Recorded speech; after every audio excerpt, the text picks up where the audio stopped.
Welcome to Adventures in Lollygagging. We are back to playing Call of Cthulhu today. I don't know if everyone picked up that Steven gave me a compliment right as we were going live. I didn't do the timing quite right, so it could have been weird. Because he very rarely does, at least not in a sincere manner. But it's true.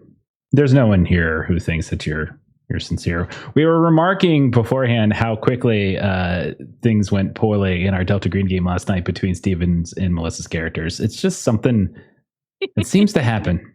I don't know what it is. It's an easy habit to fall into. So look, I feel like we need to talk about something, if that's okay. Steven, Melissa, do you two not like each other? So I've got nothing against Melissa personally.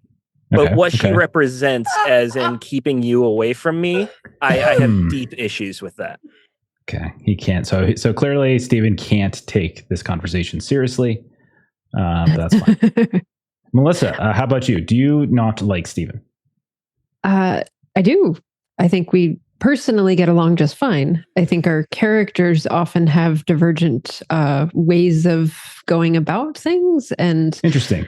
That. Let's dig into that some more. So how would you say? What would you say what would you say your characters, when you create a character and you engage and play? What would you say your characters are trying to do in the game? What would you say like their primary goal is there, Melissa? What do you think? Generally, trying to meet whatever the objective would be. So it's like solve the mystery or. Find the next clue or, move to the next place or whatever it would be. Okay. And Steven, what would you say is yours? Are all very thinly veiled versions of myself.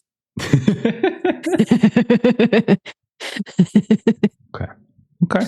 Well, I just felt like, things have been getting a little tense lately. We've been getting some mail. Some people have been sending some messages to me about the growing animosity that they're starting to sense between the two of you. And they're asking if it was an act. So I just felt like it's probably a good thing to just sort of unpack on stream, Like Ashley, you felt it too. You've played with them for a significantly long time. Maitreya as well. You've been on Saturdays now for like 2 years now. Like you all like, we're not making this up, right? They clearly have a problem with one another, right? So I think part of it is that I'm on character number 4 in Delta Green. So every single new character, we have to do the arc of going from getting along to not getting along. Whereas if I had one character, we would just sort of like do it and then it would be done and then we'd sort of be doing our thing. But I think the number of characters that I've had has just meant that the cycle keeps coming back up with each new one. And so now we were there with couldn't you create a character that would like my character? That's an excellent point. My question was my follow-up question for that would be, isn't Vin and the type of character and Steven the type of player that would intentionally dislike another character who did in fact show them care and enjoyment and actually like them? Like what? So if she actually made it a character that liked Vin, you would find a way for Vin and to justify Vin not liking that person, right? I'll find a way to justify Melissa keeping you from me, no matter what. Here we go. No matter what. Great timing. Tales of Myth and Mayhem, thank you so much for the raid.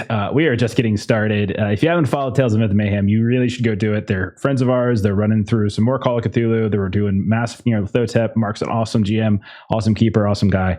And you should definitely go follow them. Do it. And I've got nothing else to say. So are we ready to start now that this therapy session is over? We good? We're good. We good? We're good. Yes. Right. So we're not even remotely in the same room or location. So it's all good. Are you two going to be okay together? Good. Okay. That's want to make sure. We're not going to be change the overlay? And do I need to like put one of you on the bottom row or something because you guys can't work next to each other anymore? Okay. We gotta start gentle parenting, you guys. Oh my god, yes. You used your therapist voice yesterday. You have to do that again. I very nearly fell asleep while going over the review of the previous episode. I was doing the NPR voice. It was okay, and it's too hot, Fox. I really will fall asleep. Okay, so let's go ahead and dive in. Last time around, everyone, because they hate me, scattered following the events at La Paz. So we broke the party into 4 different whatever, Bev, you were on your own in the alleyways of Coyoacán. You did manage to elude what seemed to be a car that was possibly looking for you. You had a weird encounter with an old man, but eventually you made it back to Posada Los Ojos, your new hotel. Inside La Paz, Patrick, you helped Hernando because he had been stabbed. He took a major wound. So, like, mechanically speaking, he took a major wound to his chest, and so you helped him. And then Elena Antonio decided to rush him to the hospital before the police arrived. Shaima, you did confirm that Javier Luna was dead, and then the two of you slipped out of the bar before the police arrived.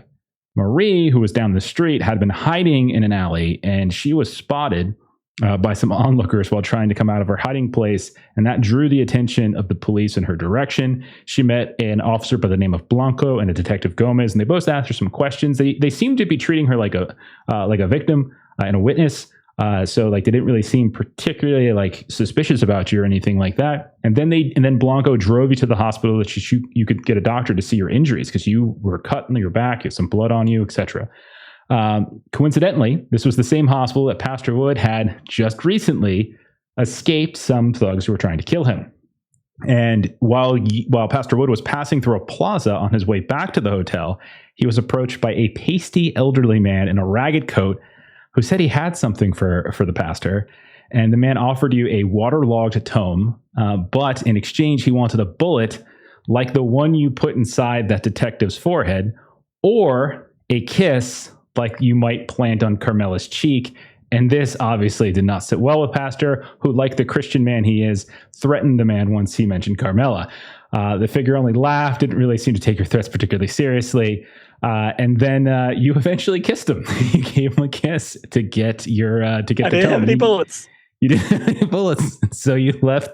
So you got that tome. You quickly started flipping through it, only to realize there are these highly detailed sketches and accounts of torture and depravity and things worse than that, right?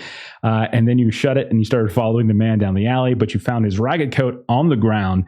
And when you inspected the coat, it split into about a dozen different rats, which all scattered into the various shadows, and he was gone. Then you continued back to the hotel at that point. Marie, when you were at the hospital, you were telling a story to the hospital staff, but they did not, it felt kind of shady, especially when they started to see that you had 2 recent gunshot wounds, and you were very shady with your conversation. So Officer Blanco took interest, started asking you some follow-up questions. And then Detective Gomez, similar line of questioning, and you got taken to the station. And that's where, during a formal interview with Detective Gomez, you were essentially charged or sort of threatened to be charged with some sort of obstruction of justice because you weren't really giving over information. From what you probably could glean, it sounds like the Mexico police, or at least Gomez and Blanco, know about nectar, or at least the concept of it, even though it's not technically illegal. They know there's something strange about it.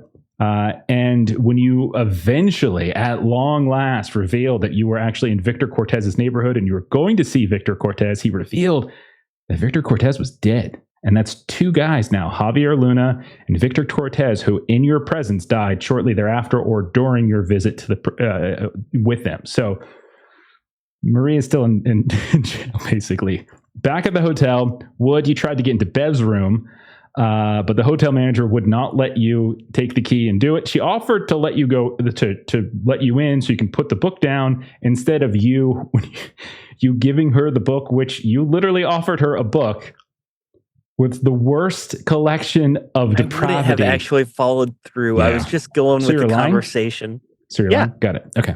All right. Yeah, that's good to know. It's good to know you do those things. Let's see. What else? So everybody else started to return. So Bev and Patrick and Shaima all return. The manager eventually contacted the police, and she really saw like Shaima as a nice victim. Patrick and like Pastor Wood, so she was pretty suspicious of. Bev and Patrick, you went out searching for Marie, and you learned that a Caucasian woman was taken into custody outside of La Paz, and probably made the conclusion maybe that was Marie. And then Pastor Wood, you took up position outside the hotel. You heard some birds squawking overhead, and you watched as a police cruiser arrived. Inside the hotel, Shaima was questioned by 2 officers about what happened in La Paz. She demonstrated some of the moves that she put on the people who were attacking her and her friends. The officers and the hotel manager were very friendly to her because she was actually being honest and showing like some sort of, she was upset about everything. And while they didn't arrest you, Shaima, they did inform you that you weren't allowed to leave town until they concluded their investigation. And so then we ended the session effectively with Marie still in police custody, the rest of you back at Posada Los Arcos, and Dawn is very, very close. Like it's like really late. It's like the 3, 4, 5 o'clock in the morning kind of crowd, that kind of area. So let's start then with the big group. And we'll say we're at the hotel. We'll say it's like 4 o'clock in the morning, something along those lines. So do you all return to your beds and sleep and hope to take care of Marie in the morning? Or was there something that you all were planning to do other than that? Yeah, I believe most of us committed to sleeping and Stephen was reading the tome. Yeah, I stayed up and read. Okay. All right. So if that's the case, then if there was nothing else that you wanted to do, we'll say morning comes and you all wake up fairly early, and whoever does it first is fine, knocks on Marie's door, maybe gets the manager to open the door or asks the manager or something like that. Marie never came back. She's still gone. What do you want to do? So we know that we haven't confirmed, but a white woman was taken into custody. Presumably it was Marie. Didn't you say you needed to be interviewed?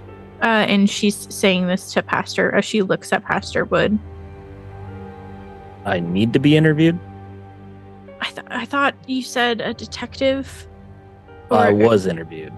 Okay. I do need to stay at the hotel today though, because they said Detective Thomas will need to speak to me today. No, that's just something they say. You don't need to actually stay. No, I need to stay, Pastor. I can't. We can make it easier. If I get in trouble for this, then I'll lose my scholarship, and I can't. You're not going to lose your scholarship because of something that happens in Mexico City. I'm going to stay at the hotel. Instead of waiting at the hotel, why don't we just meet him instead? Make it a bit easier on both of us. It seems the police are involved already. Let's just bring it to them. He did say he might want to talk to me again. I don't see why not. And if Marie's at the station, that was my first thought this morning anyways. Although I'm not sure I want to let them know. Be associated with her on record. Well, I don't mean it like that. It's not a dig on Melissa. I'm sorry. We just went through therapy.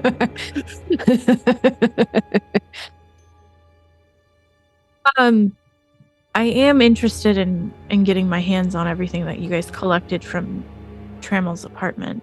That's what I was thinking, is that if I waited here, I could read through those items. So anything interesting? We need to locate Marie. We need to go through this, these documents. What else did you guys have on the agenda for today? I need to be available for Detective Gomez today. Check on Hernandez. He was stabbed pretty bad yesterday. That's a good idea. Honestly, he probably needs protection. Javier was killed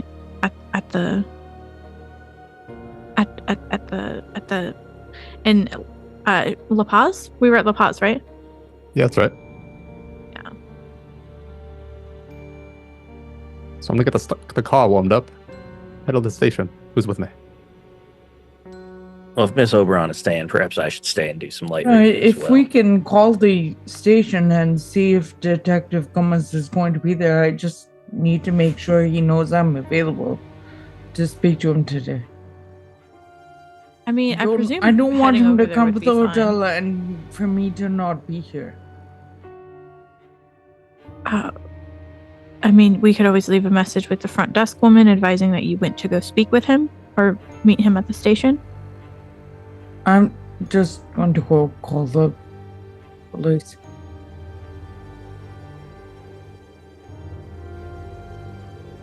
Yeah, call them. Feel free to do so. I'll be ready outside. If no one is going to stop her, it doesn't sound like they are. She's gonna go to the front desk and call the police. Okay. So Shima's going downstairs to make a phone call to the police. Wood, Bev, and Patrick, what are the three of you doing? I'll go ahead and keep going through everything we found in Brooke's apartment and the book. Okay. Dr. Key, did we have any paperwork in your room that I should grab? You haven't gone through the stuff in the bags. Right. I was just asking if there's anything that would help me get a full picture. I was just curious. Are you really the one who should be studying this? Shima and I are primarily the ones who go over the paperwork. Be my guest. I stayed up all night reading that profane material, and I wouldn't want to read any more, but someone's got to do it. Okay, so are you going to read the book, or... I'm thinking that it probably wouldn't be better for Wood to go to the police station. Shama does not know that is the amended plan. Well, like you calling the cops to have him come here, he can just stay in his room and read. Like, that's not a huge deal. No, but she was gonna tell them that they were gonna go to them because I thought that was the plan. Oh, okay. That we're all gonna go there. Patrick's going.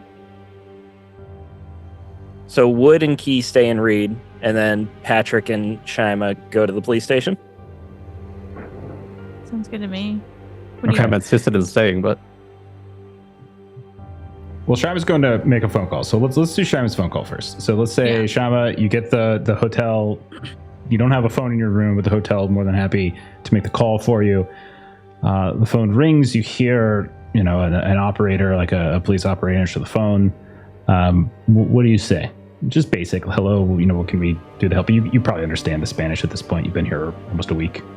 Awesome. Do I know the station that the hotel manager called for yesterday? It would be local, like the most local. Okay. Yeah. So I'm just gonna ask to be connected to that station. No, I'm saying she's already done that. Oh, so, I'm sorry. The police are on the phone. Hello, what can we do for you?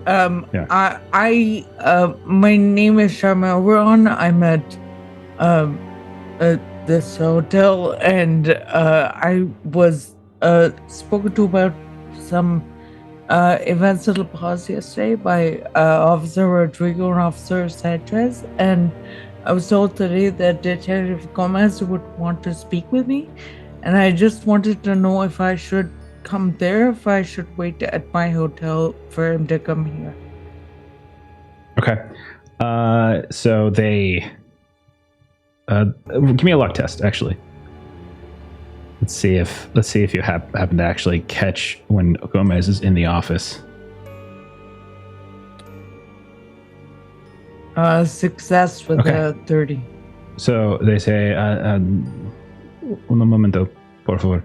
And they transfer, and or maybe Gomez comes up, and you hear, hello, this is Detective Javier Gomez. Who am I speaking with? My name is Shama Oberon, sir. I spoke with some of your with Officer Rodrigo and Officer Sanchez last night, and they said that I would need to speak with you today. I was just wondering if I need to come into the station or if I should wait at the hotel for you here, sir. You kind of fumbles around. You hear some papers kind of shushing. I do not have time for you until the afternoon. If you want to come down to the station, you are more than welcome to. But the morning, as long as you do not leave the city, and you stay within contact, and if anything changes with your schedule, you contact us and let us know. You can come into the station in the afternoon, and we can have a conversation. Sir. All right, thank you, sir. We'll see you then. Okay. And so phone hangs up. And so basically you have the morning. So you have the morning to do something that you want.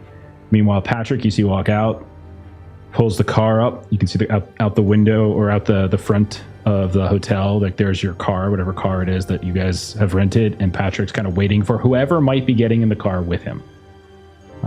Who might that be? And I would like quick answers. Let's just make a decision. Is anyone going with Patrick? No, I'll stay and read. Okay, so no, Shima and Pastor are staying in the hotel. I research, but I don't want Patrick to go by himself. So I think Beverly will see that they all decide to stay, and she gets kind of annoyed, and she slams her door shut as she stomps downstairs to go join Patrick. Go. Hell yeah. Okay. All right. So Beverly stomps down. You hear the echoing of her footsteps as she kind of goes down the stairs. They're across the Mexican tile of the lobby out onto the street and into the car with Patrick. And the two of you drive off while Pastor Wood and Shima remain in the hotel, looking through various things while their good dear friend Marie is still unaccounted for. Okay. We are going to cut then to their good friend Marie. So Marie, we're going to open up with you. We're going to say that you are in a cell. So when we open up on your little scene, we see a cell with multiple people. You can see that it's still early. So this is not like the completely following what we just saw. This is more kind of contemporary or so. And we can see that there's Marie kind of found herself on a small bench or just kind of leaned up against the wall here and there. There's a handful of other folks. You hear soft snoring, a cough or two, someone shifting. A couple of people are trying to sleep. As you kind of look around, very early morning, there is a window fairly high up. It's very small and it kind of lets in. It would theoretically let in light, but you see none are coming in. So you realize it's not quite dawn just yet. But you have been sitting here for maybe 2-3 hours at this point. You've learned about Cortez's death. They basically are not willing to release you yet because they just get the sense that you are withholding something, and I think that's a fair sense. Give me as you're there, underneath all of like the various like the various like coughs and snores, you start to hear like a voice.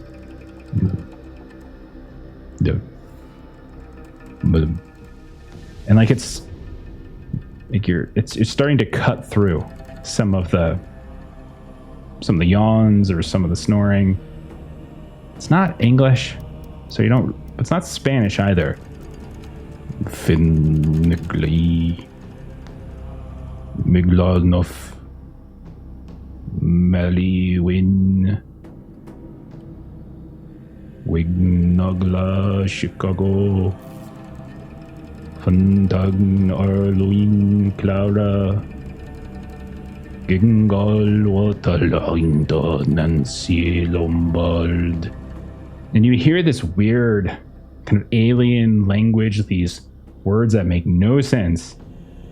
And then your name interrupts it. And then you hear the name of your cat. Then you hear the name of your friend Nancy. And then you hear Zro Siretholuga Nugui Walter Winston Fithagenog Sigli Kelai. And it kind of gets louder and louder. And it sounds like very phlegmy. Like you could hear like a kind of a wet speech. Give me a listen test or a spot hidden test. Oh, okay. So spot hidden would be. Spot hidden is 72 and listen is 60. So I will go spot hidden. Okay. And roll a 30 under 72. Okay. There's not a ton of light here. You can tell like there's no light within your cell, but in the hall there is, and so you're getting some ambient light and you can see contours and shapes. You see in a corner opposite from you, on the ground with his back to the wall, kind of sitting almost L-shaped. His back is against the wall, his legs are extended. You can see he's got these dirty, bare, crooked feet sticking out, is a man, and older. He doesn't, like, as your eyes adjust, you can see his eyes are closed. He seems to be sleeping. And he's got this coat on, this kind of raggedy, thick coat that just is sort of overlapping him. And you're fairly sure that the sound is coming from him. But when you look at his face, you realize it's not Like his mouth's not moving. He looks to be asleep. And she was definitely sort of like trying to tiptoe here and there, kind of trying to find where it was coming from. And then when she kind of makes that, she's going to kind of get a little close to him and just sort of try to, kind of get closer and kind of just confirm. She's kind of leaning, kind of like standing at the end of his feet, kind of leaning in, just confirming that, yes, the sound really is coming from him. And also looking to see, like, is his mouth moving as these sounds are coming out? Like, she's just kind of taking this in. She kind of localized it and trying to get more information. Yeah, you don't see his mouth moving. You're confident it's coming from where he's sitting. His, like, he seems to have just like these, like, he's not wearing like long pants. It seems he just has, like, you can see everything from his calves down is bare but dirty, and then is like otherwise, like, there's like a long trench style coat that he seems to be wrapped up in. You think the sound is coming from like underneath the coat, like right around his chest. Okay, so she was kind of leaning down and she looked like she was about to maybe like kick the bottom of his feet to wake him up. And then she kind of notices this, and then she looks around to see if anyone is looking at her. And if no one seems to be looking in her direction, then she's going to see if she can kind of reach with both hands and lift up the edge of the coat so that she can see what's underneath it. Okay, this is going to be either a sleight of hand or a stealth test as you try to carefully lift it up. And while you're doing that, say thank you to Infinite Monkey Tales for the raid. Ooh, welcome, Raiders. I'm going to take an audience boost so that I'm rolling this 50-50. It's stealth. Nope. 96 over 50. You're still able to do it. This isn't a case of you're not able to do it. It's just, how deftly you do it. And you reach down, you realize the coat isn't buttoned and it's not even tied. It's just, you didn't realize how heavy it was. And one of the reasons it's so heavy is because it's soaking wet. It's just like this soggy coat. And your hand fumbles as you peel back like one of the flaps. And when you see the flaps, when you pull the one flap back, the second flap just kind of slides down the other side of his body and it reveals what appears to be a mostly naked man, except for some kind of scattered, like, he's got a pair of pants on that are like kind of cut off around his thighs, but he has no shirt on underneath. And you can see that in his chest is this fleshy shark tooth mouth that goes from one side of his chest to the other. And you can see it's oozing this amber juice that seems to be just pulsing, like pouring down his lips. You can see his lips are broken, almost like they're dry, despite the fact that there's all this juice running down. And you see the mouth move.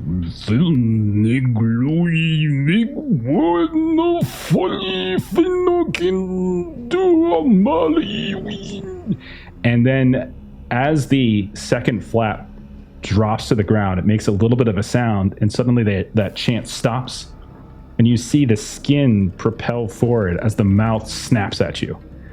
You can roll dodge. Oh, this isn't very good. Oh, I succeeded. 21 under 35. Okay, it snaps out at you, but you're able to just like leap back. Now, it still only goes so far, so like you're able to get out of its range, but as you fall back and maybe you kind of dodge back onto your ass, you fall down and you're looking across from it. You can see the mouth is extending. His skin is being tugged, this pallid skin just kind of being pulled away, but then he kind of snaps back, and as it does, the body sort of shifts, and you watch as the head just rolls off the shoulders, thump, into his lap, thump, onto the ground, and rolls out underneath a bench where a couple of these people are sleeping. I need you to roll a sand test. Yeah, absolutely. I'm rolling under 58. 91 over 58.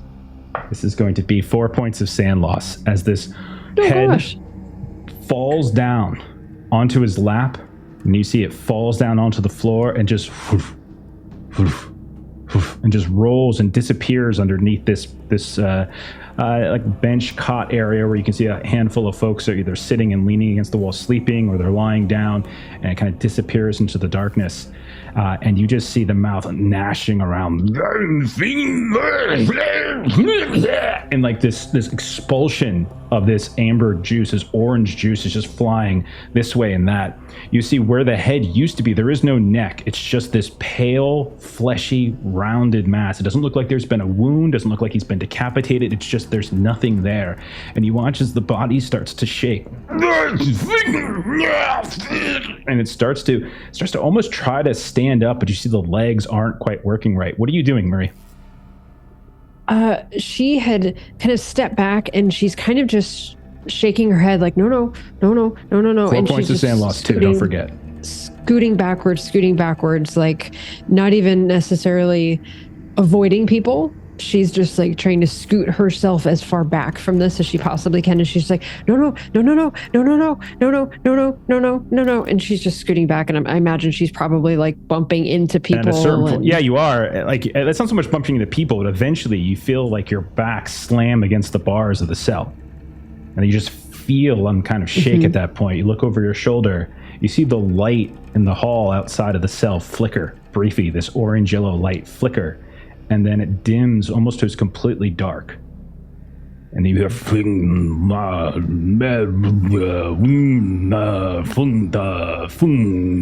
then it just starts to dissipate.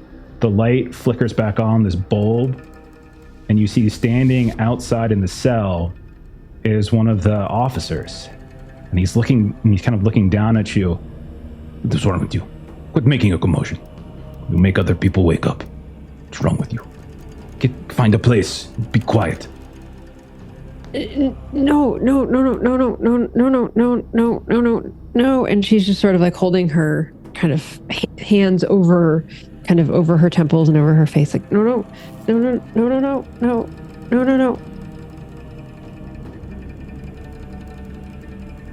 He's like, quiet now. Be quiet. Right now, or we will gag you. And she kind of puts all her attention toward him for a second and then looks back. And when you look back to where the man was, he's not there, but you do see that where he was sitting, there is this large, dark stain on the wall and on the floor. And you can see it's moist. You can see the light is kind of reflecting off some of the liquid here and there. And it looks like severe water damage. And it is in vaguely the same shape as the man when he was first laying, when his legs extended. You even see these two streaks coming out from the wall where his large, kind of gnarled feet were. But he doesn't seem to be here. And you see a few people start to wake up. I'm like, what? What is it? Quiet now. Like, and everyone's kind of starting to wake up at this point. And you don't see the man. And at this point, she just bursts into tears. Like, she's just been so like on edge with this anyway. And she's like rubbing her eyes and looking and rubbing her eyes and looking. And then she kind of like turns herself with her back to kind of that. And she just kind of curls up and just starts crying. Okay. And you hear the cop, Americans. And then he just turns and you hear his feet, the door open and close as he leaves you to it. We cut to the other side of the police station where we see walking in the door Pastor Wood and Patrick. Is that fair? No, Dr. T. Bev. Oh, sorry. Patrick and Bev. I forgot. My bad. So the two of you walk in and you can see that it is early morning. It's maybe an hour after, maybe 7, 8 o'clock in the morning, something like that. And the two of you walk in, handful of officers, people, some of them in uniform. You can see a handful of people that may be waiting to talk to somebody. And like a line's forming. You can see like a little waiting area here and there. You hear the sounds of kind of people talking, sometimes even yelling in the back in the distance. What do you guys want to do? How do you want to handle this? Find someone that's available to talk to. If it's a line I have to get into, I'll insert myself. Okay. It's give me. I think which one of you has the low? I think Patrick has the lower. Both of you have good luck. Patrick, give me a luck test. 552 luck. Because we know that Roll a Bev's got 30. 69. I'll roll a 53. I actually failed it. You failed. Okay. It's a long wait. Like you guys are here for about an hour until you're finally someone calls you up. And you see there's a woman, hair tied back tightly. She's kind of dressed, not in uniform per se, but she's dressed like kind of professionally. She looks like she has some paperwork in front of you. She pulls you, she kind of motions you over to one side of this long counter. And she says, English? English, please, yes. Okay, what can I do for you? Why are you here? Good morning, yes. Have you seen a lady of ours? You have a Marie in your holding. Marie, do you have a full name? Yeah, a Marie Wynn. Marie Wynn. Do you have a description? It's Caucasian female. Is that all women are to you? Just two categories? Do you not have... Beverly steps in and gives like a more in-depth description, possibly providing like what she should be wearing. Sure. Okay. And what is your purpose for visiting Miss Wynn?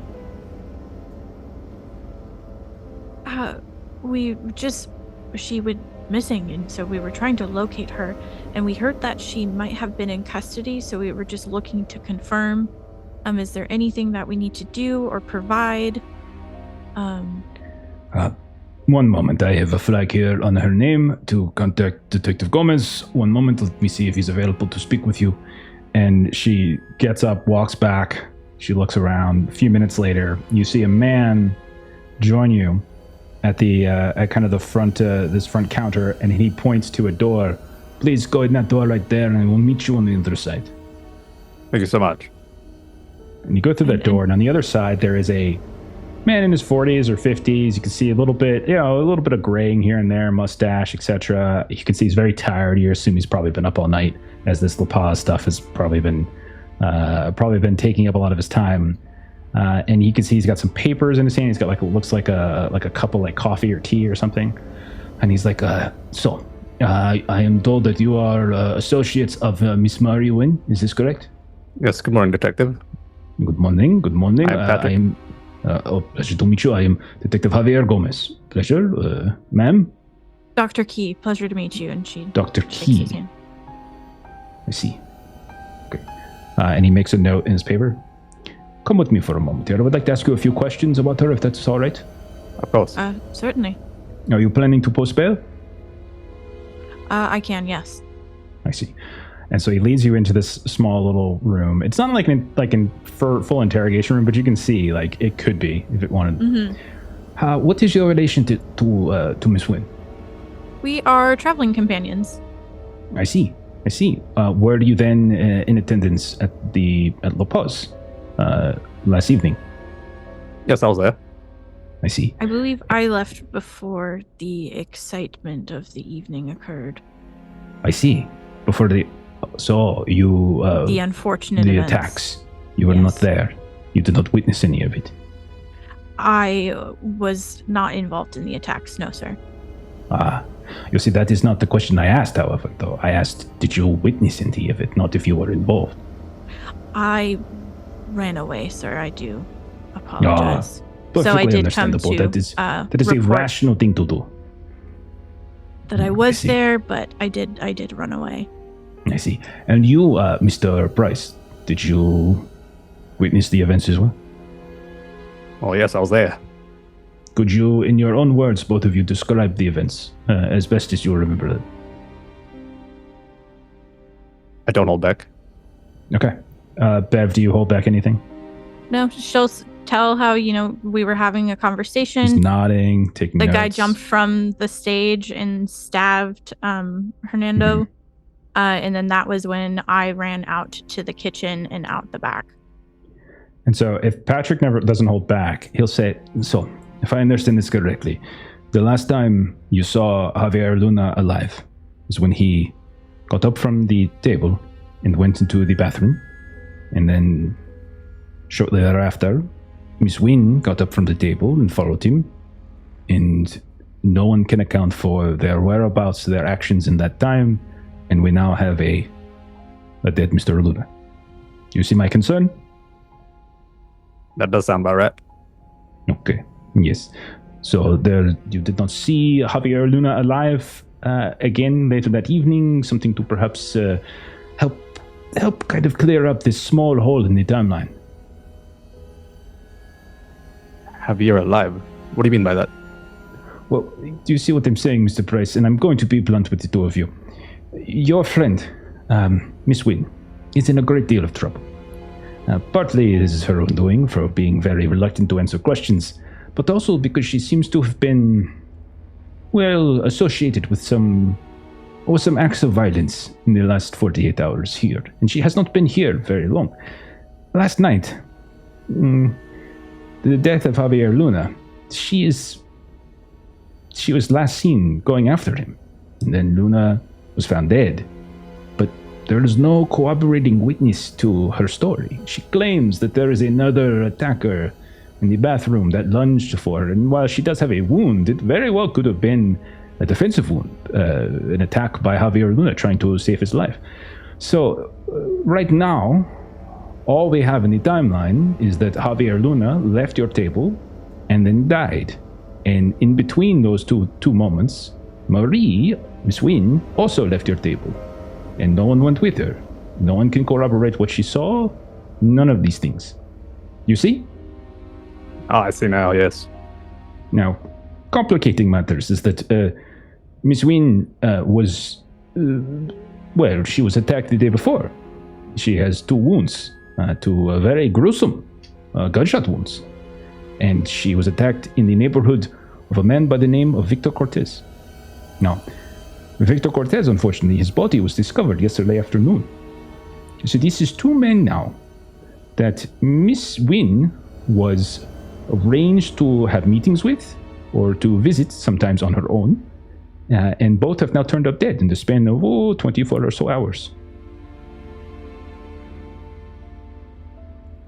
I does just put a couldn't bad look on see her. doing that. At least from our experience with her. I see. Can you all shed any light, perhaps, on the incidents 2 days ago in the neighborhood of Victor Cortez? Were either of you there? Could you corroborate some of her tale? I hit my head while I was there, so I don't remember anything. Oh, so you were there. I see. Yes. I see. And what was your reason for going to Mr. Cortez's home? We were just going there to collect some souvenirs that he had in his home. I see. And I hit my head, so I woke up back at the hotel.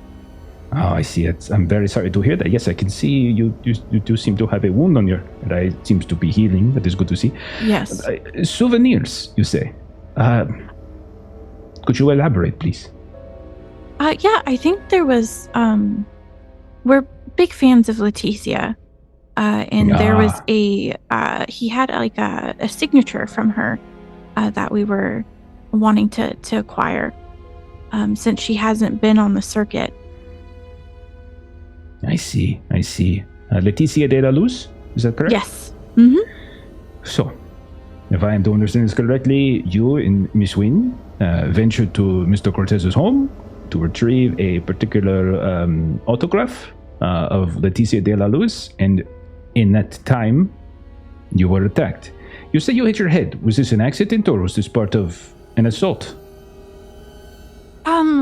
Well, so there was, I believe, and she pauses like she's thinking really, really hard about this, and like there was a gunshot that came through the window, and I dove to get away from it, and I hit my head.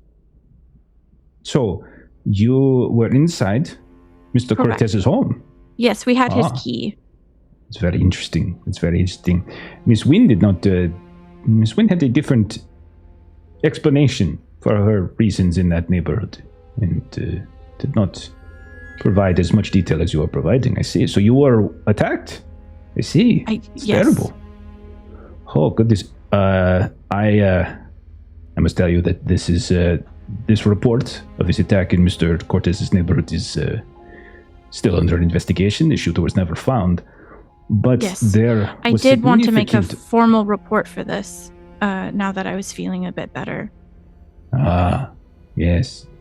You did not do that 2 days ago. You did it yesterday. But you felt good enough last night to go out to a nightclub. And she just kind of shamefully shakes her head. Yes, I see. Well, Mr. Price, were you at the Cortez's, were you also involved in this? No, unfortunately, I wasn't there. I see. Well, I must say this is a very, very strange sequence of events. Would you agree? I do agree. And how long have you known Miss Wynn? It's a few months now. Well, I'm afraid to say that until I could get some of these situations cleared up, she is a suspect. She is a person of significant interest. There are 2 men who have died, more than 2 men, in fact. 2 notable figures in the community, both attached to Marie, Miss Wynn, in short succession died. I would feel most uncomfortable releasing her, because there are other very noteworthy figures within the musical community of Kayoakan that I would very much not like to see wind up dead. No, I feel the same way. I know you're investigating something here, and I might have some answers for you. Maybe we can work together. Well, I would very much like to hear what you have to say, Mr. Price. Please.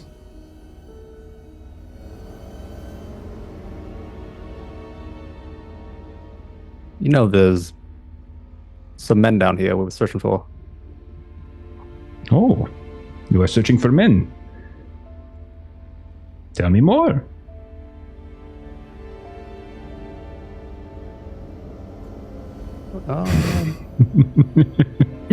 You know what? I don't see why not. I'm gonna tell them about Okay. the drugs, Nectar, Brooks, Kolobakar, the Russian man. Konovalov. Konovalov, yeah. So you tell him everything. Oh, not everything. I'm gonna hold back just a smidge. Like, give him the fine line of like a couple names and details. But if he wants more, we have to work on it. Okay. Sort of deal. What do you not want to share with him? Let's put it that way. Like a lot of how we're involved. Just want to pretty much tell. Hard to, I think we I want to want leave out the parts that incriminate myself. yeah. Okay. I think think about we it. just what do we want to say? Like, we're investigating the origins of Nectar. That Jonathan Brooks has been. We're thinking that he's we're investigating him being the lead production on Nectar. Okay. That's I pretty good. think- Okay. And then Okay. and that we were hired, to as basically personal investigators for this. And And like all these deaths are linked to this guy. I think the people that Okay. are involved with him is why Okay. people are dying. Okay. When you say you're hired, obviously he's going to ask, and who are you hired by, and for what purpose? So he's going to want to know those types of things. So do you give over Jan's name? Do you what's the No, address? I think that's irrelevant. Okay. When Beverly starts talking about you were hired to come down here to investigate this people, and who is it that hired you, and what is their interest in the goings on of Mexican drug culture? I think she would be mostly honest and say the Winston family, due to their connections with the pharmacy business. Oh, okay. They're concerned that some of their product has been corrupted, Okay. and that's what we're investigating. That's a really clever lie. Okay. Nice. Hell yes. I really like this. Okay, so you're trying to keep yourselves as but you are revealing that you're investigators, that you've been poking around, and that does mean that some of the stories about getting like autographs and signatures and stuff like that starts to now have an odor to them. But nonetheless, you provide some interesting things. You try to tie it back to Brooks, the nectar stuff as a drug. He does seem to know what nectar is. I am gonna want a. You're lying, so I kind of want to do. I will take either a fast talk's probably not a good idea for you guys because that does go away pretty fast. But persuade I will take because you do have a mixture of like telling the truth, but also kind of conjuring a plausible redirection of some of that truth. Right? You're not like outright lying. You're just kind of holding a few things back. Right?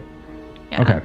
I want to persuade test. I think your reasoning was really, really good though. Bev, like that idea of using. So I'm going to give you a bonus die for that because you really made an interesting little case. So I'm going to give you a bonus die for that, and then also for like Patrick, kind of coming in and seemingly being the trustworthy voice in some ways, right? Yes. Okay, so use whatever it is you want to use. If you've got any boosts that you want to use now before you roll it, call it out now. Okay. Thank you for the extra. So I'm rolling, correct? Either one of you can do it technically, because you were both involved in the conversation. So if one of you have 30 if you have worse than that. I have 10. Okay. All right. So Patrick can give the roll. I'll give you the bonus die because of Beverly's good idea. In classic law, I'll blow 41 luck. I've got a lot of it. You're gonna blow the luck? Gosh. Yeah. He just rolled max luck at the start of the session. Okay. So you're gonna spend 41 luck? Yeah, sounds good. Okay. All right. Weird.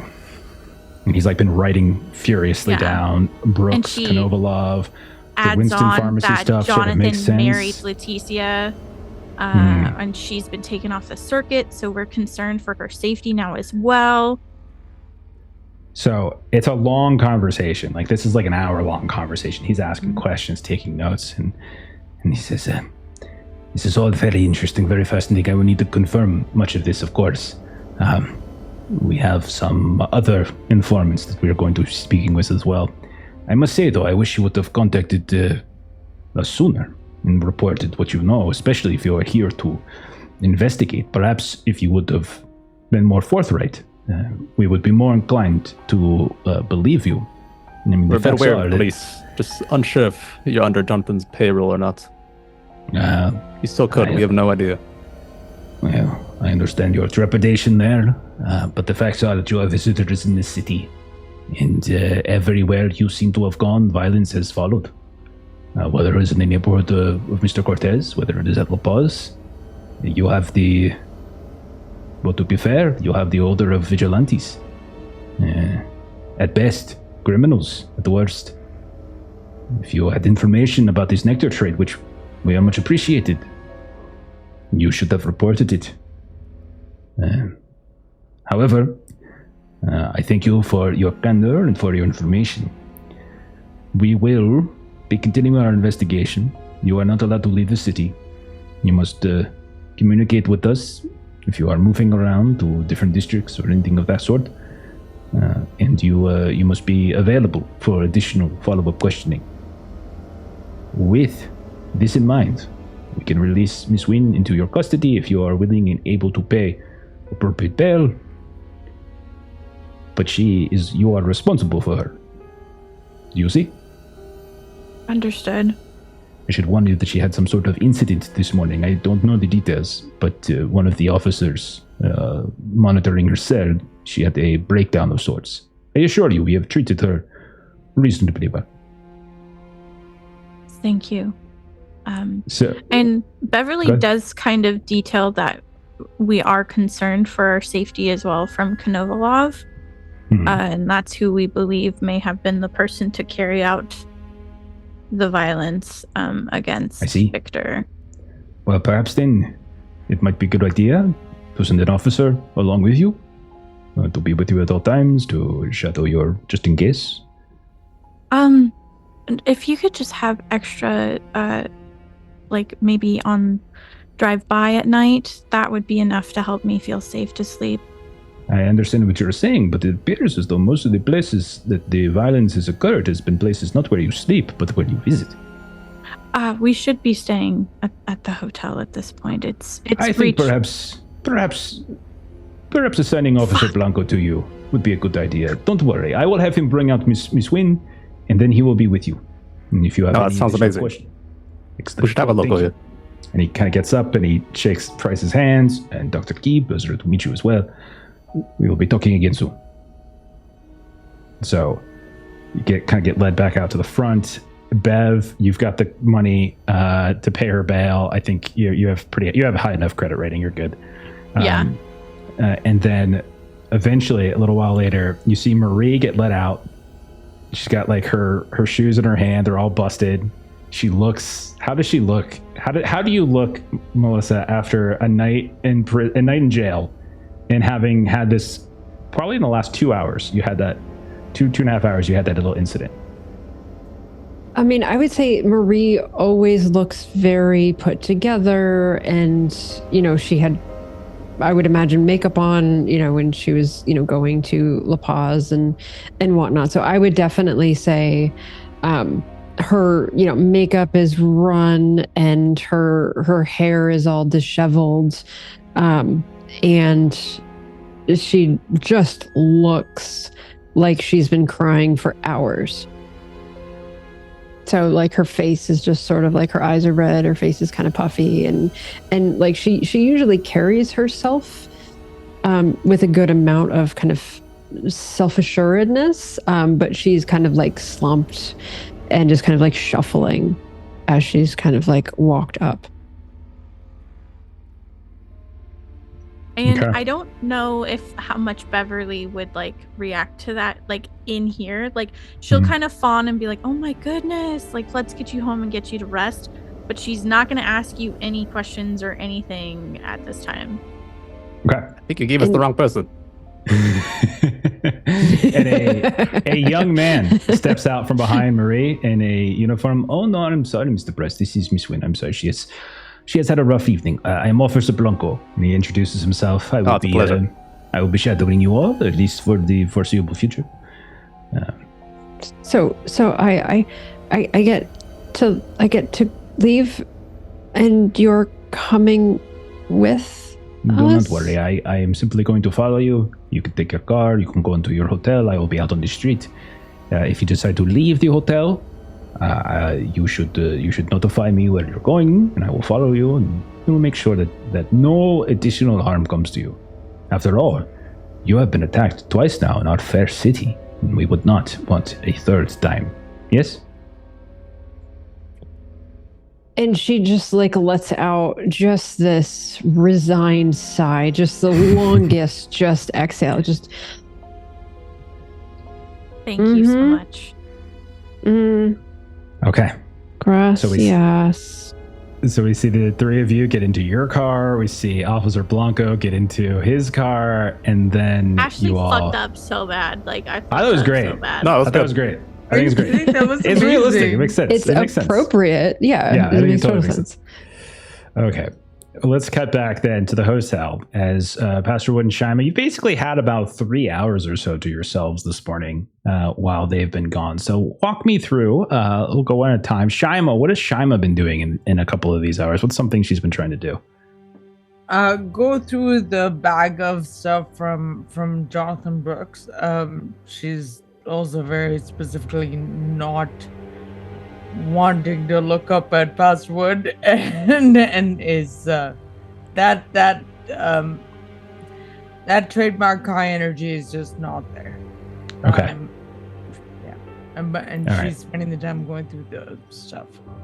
All right, so let me go through the things that you managed to recover, and then you can tell me what you think Shima's attention would be drawn to. From that altar room, you found a album liner, like a musical album that had some strange symbols and such on it. You have a rolled up mural, charcoal and nectar. You think it was the substance. It was a mural of a mountain. It also had some symbols and language and such on there. from the writing desk and the bookcase, you found a photograph or two, some letters, some correspondence, like drafts of letters and things like that. And there's quite a few of those, 4 in fact. Then you also had, there were a couple books, but you would probably recognize a few of these as well. And in the, like that was on the bookcase as well. So like academic, folklore, that kind of stuff. So those are the things that you had. So what's, give me one thing that you think Shima would start with. You probably have time for more than one, but we'll start with one for now. Correspondence, please. Okay. So there are groupings of handwritten letters, some that look to have been written by Brooks, some that have been written to Brooks. There is one that seems to be unfinished, and it's written from Brooks to someone that he just addresses as SS. Then there appears to be a letter from SS to him. There looks to be a letter from Merida, like actually has the address, like you can see the town of Merida. And then it looks like there is an unfinished letter from Brooks to T. You would probably conclude, you guys, I think, would probably conclude that T is Trammell at this point. I think that's fair. So, of those, what do you want to start with, Shima? The wanted T, since I know who T is. Okay. All right. Well, I get to start finally sharing some stuff with you guys. So let's do this. Yay! Get more handouts. Child. We get more handouts. All right. Get more handouts. So if y'all want to go to our campaign handouts doc, I'm going to be making some more stuff visible to you if you want to keep track, but I'll also share it with you all. All right. So I just shared it with you. You can read it. I can read it. It's up to you. You tell me what you prefer, Mitra, if you want to read it out loud for the crowd. You go ahead. Okay. So I can read along with you and that sounds good. A little copy. Okay. So it's definitely, so first of all, you definitely get the sense that this is it's not unsent. It's likely because there's a huge ink spill on it. It might have been unfinished, and then maybe he drafted another and he just never threw away like the damaged version. But it's addressed to T, and it says, "I know you've been waiting. I know you're unhappy with my performance. I am unhappy with our performance, as well as with yours. I see daily what your God can do and what it can seemingly undo. I hear nightly what it truly wants, and it is not what you say.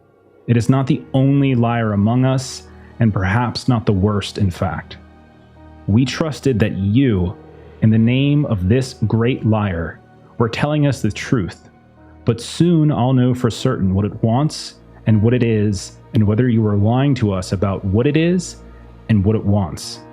I found a way to hear it, and soon I shall have a way," and then this part's crossed out, "to speak to it." And then he kind of rewrites it as, "for it to hear me. I've already sent men in pursuit of one of the gods' old sites, erected by people wiser and yet simpler than us." And then he wrote out "truer," but then crossed it out. New paragraph. "You told us that it was truly your many-faced god, your black man," the B and the M capitalized, like it's a proper noun. "But I believe you are lying to separate us from E's truths, from the truths that E told to his people." And then crossed out and with some ink stainage on it. "You are but a shadow of the man he was. Does the name Golzumol mean anything to you?" Actually, let me double check that pronunciation. I think I wrote a note to myself in terms of how to pronounce that correctly. Golzumol. I was close. So it's like a longer zoo. Golzumol mean anything to you. The fisher from outside. It is the liar beyond. And there's like an exclamation, like he's excited. "I shall prove it. You'll be sorry for hiding your secrets from us. Once I have a true audience with your God, we'll see." And then everything kind of at that point gets consumed by this big blotchy ink stain. Okay. That's Very cool. Very cool. Yeah. All right. I'm going to go over to Pastor Wood. What's the first thing that you think Pastor Wood would go to? I would want to be going through the correspondence as well. Okay. You said there were multiple letters, right? Yes. So that was the one that. So Shima took the one that was addressed to T, presumably Trammell. There is one from Brooks to SS, and then there's one from SS to Jonathan, who you know that's Brooks's first name, and then there's a letter from Merida. The Merida is the one I'm curious about because we've got the postcard, and I know that Elena's ex went to Merida, so I'd want to. And the whole time that we're going through this, Pastor Wood is completely not oblivious, but not mentioning Shima's personality change in that completely standard, like, this is entirely normal. We're never going to talk about this. This is just how life is now. There's so much awkward energy. There is so much awkward energy in this room. All right. Do you want to read it, Steven, or do you want me to read it? It should be available to you now. Yeah, pop it out to from me. Merida. Okay. Letter from Merida. This one is actually typed on a typewriter. November 1st, 1936, Merida, Yucatan. Jonathan, we were finally able to sort out the money you wired and now making meaningful preparations for our expedition into the interior. I am in the process of interviewing guides here in Merida, although that is posing some difficulty. We still have not determined how long we will need to spend in the jungle. Good news at last, however. Francisco de la Vega is more trouble than he is worth, but he finally agreed to give us permission to cross his lands. Believe me that I too had fantasized about shooting him in the head. It does not look necessary now. More's the pity. If all goes well, this will be my last letter before we depart. I will send a runner back to Merida as soon as the site has been found. They will telegram you with news. You will not hear from me again until then. Sancho Dominguez. And that is a name that I've seen before. And I'm going to just give you this other one to kind of go along with it. You can see that there was a photo, black and white photo with a group of people. And you can see that it's there's like a little scribble that basically has like Dominguez again, and it sort of references like 1936, and you get a sense that this is his crew. There's no extra writing or anything on it, but it just kind of gives you an idea of how many people are kind of going on whatever this trip is. Okay.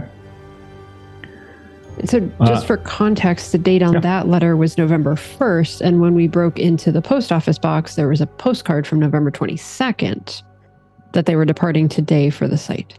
Yes, that's correct.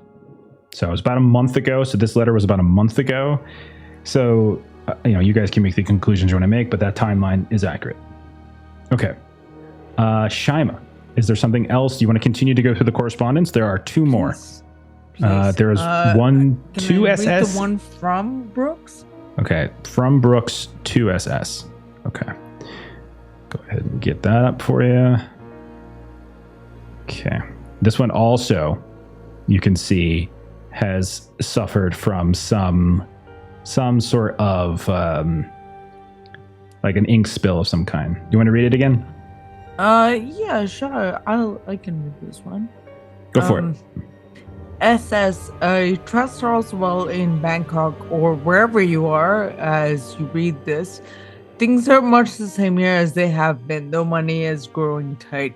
Business is good, but not as good as it seems to be going in Europe, and so I fear we seem dim by comparison to D.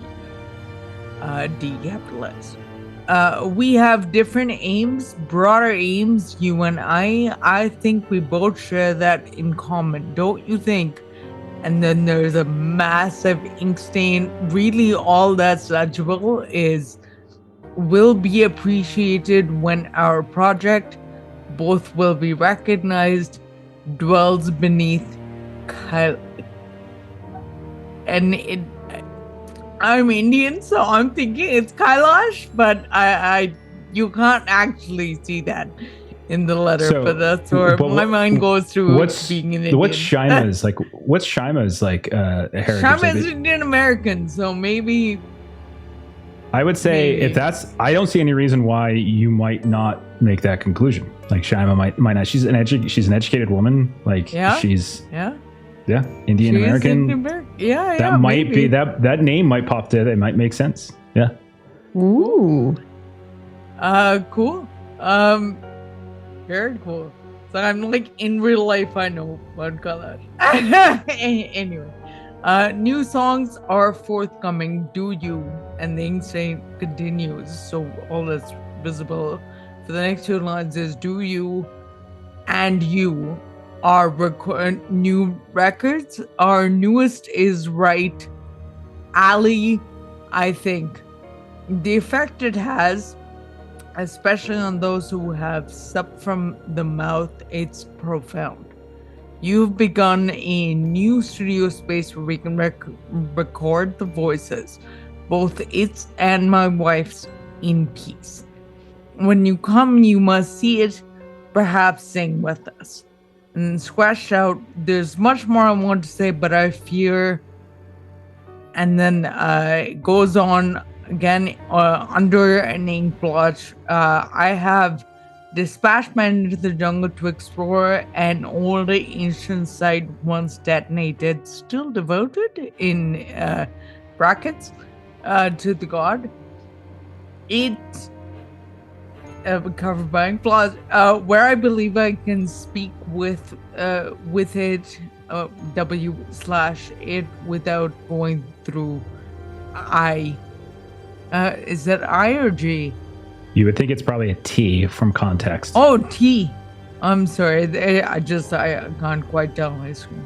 I shouldn't write any more than that, not until I know. And then it's covered by ink blotch. So this again has the same sort of energy as that first one, where it was just like kind of screwed up with the inkiness, and maybe it was drafted again better. But yeah, that's what's coming across to me. Okay. And then there's one more letter. Do you want it, Pastor Wood? If it's typed out, if it's blotchy, I'll just pass it right over to Shaima. It's clean. No, I'm just kidding. It's clean. I'll read it. All right. I will share this with you as well. This one is to Jonathan, and it's signed by someone with the initials SS. Jonathan, I respect the rage you feel for the secrets Echeverria kept. I suspect that I suspect that all we seek would be trivial if Ramon had not deliberately concealed the truth from us. Nor do I fault you for not putting great faith in Samson. Not anymore. And so I understand that you have cause to distrust. But I can tell you in no uncertain terms that Golgoroth was but another of Ramon's lies. The mouths are not of the fisher's making. This expedition you are planning is ill-conceived at best, and more likely, utter folly. You would have more success sending Dominguez here to Crowcook Island, or coming yourself, and studying the reports I have gathered from explanations all across the globe. These past 10 years have proven enlightening. SS. And that is all of the correspondence that is readable, that is functional.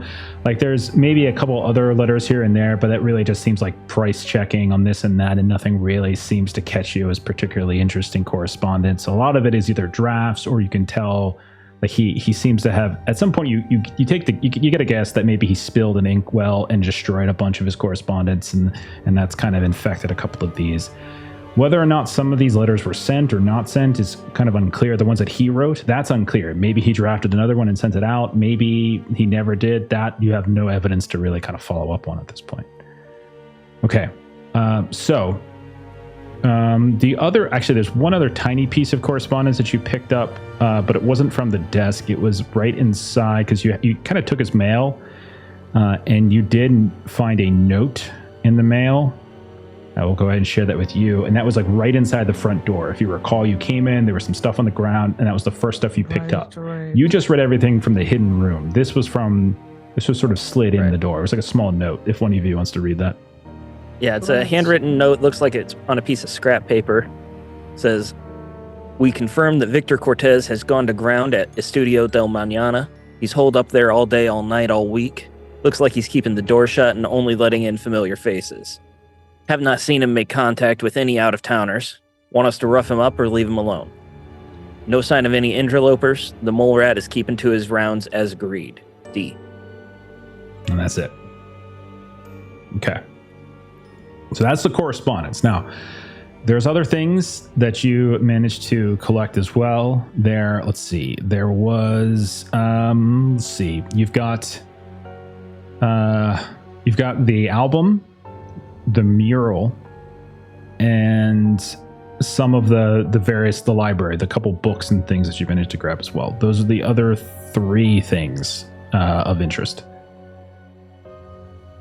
You still got time before they get back. They've been gone for 3 hours. I think I would pull out the mural and like spread it along one of the beds. Okay. So as you do this on the bed, this was above the altar on the wall, kind of like pinned into the wall. If you recall, that little hidden room was like a mixture of brick and like some of them had plaster. And this was on one of the ones that was able to kind of pin to. And when you look at it, it is a mountain. And it is just a sketch. It's not like a photograph or anything like that, but it's definitely a mix of charcoal and what I would say, Pastor Wood, as you look at it, you can feel that little bit of the addiction kind of starting to manifest, coming to the surface. And you realize that some of those more orange stained slashes here and there, you think they might have even used nectar in the process of crafting this. It's a mountain, and on the side of one of the ridges, you can see the slope forms a giant fanged maw. Now, Shaima, I think you were at the table last night, and you heard Hernando actually describe an image very similar to what you're looking at, or what Pastor Wood are looking at, or maybe you're looking over his shoulder, whatever it might be.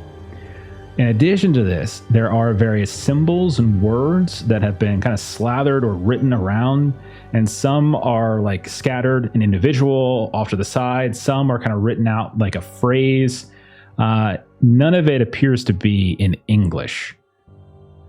I have a decent occult. Is that relevant here? You could roll an occult, yeah. Anthropology, occult, archaeology are all skills I could take here. Occult's my best one of those, so I'll roll occult.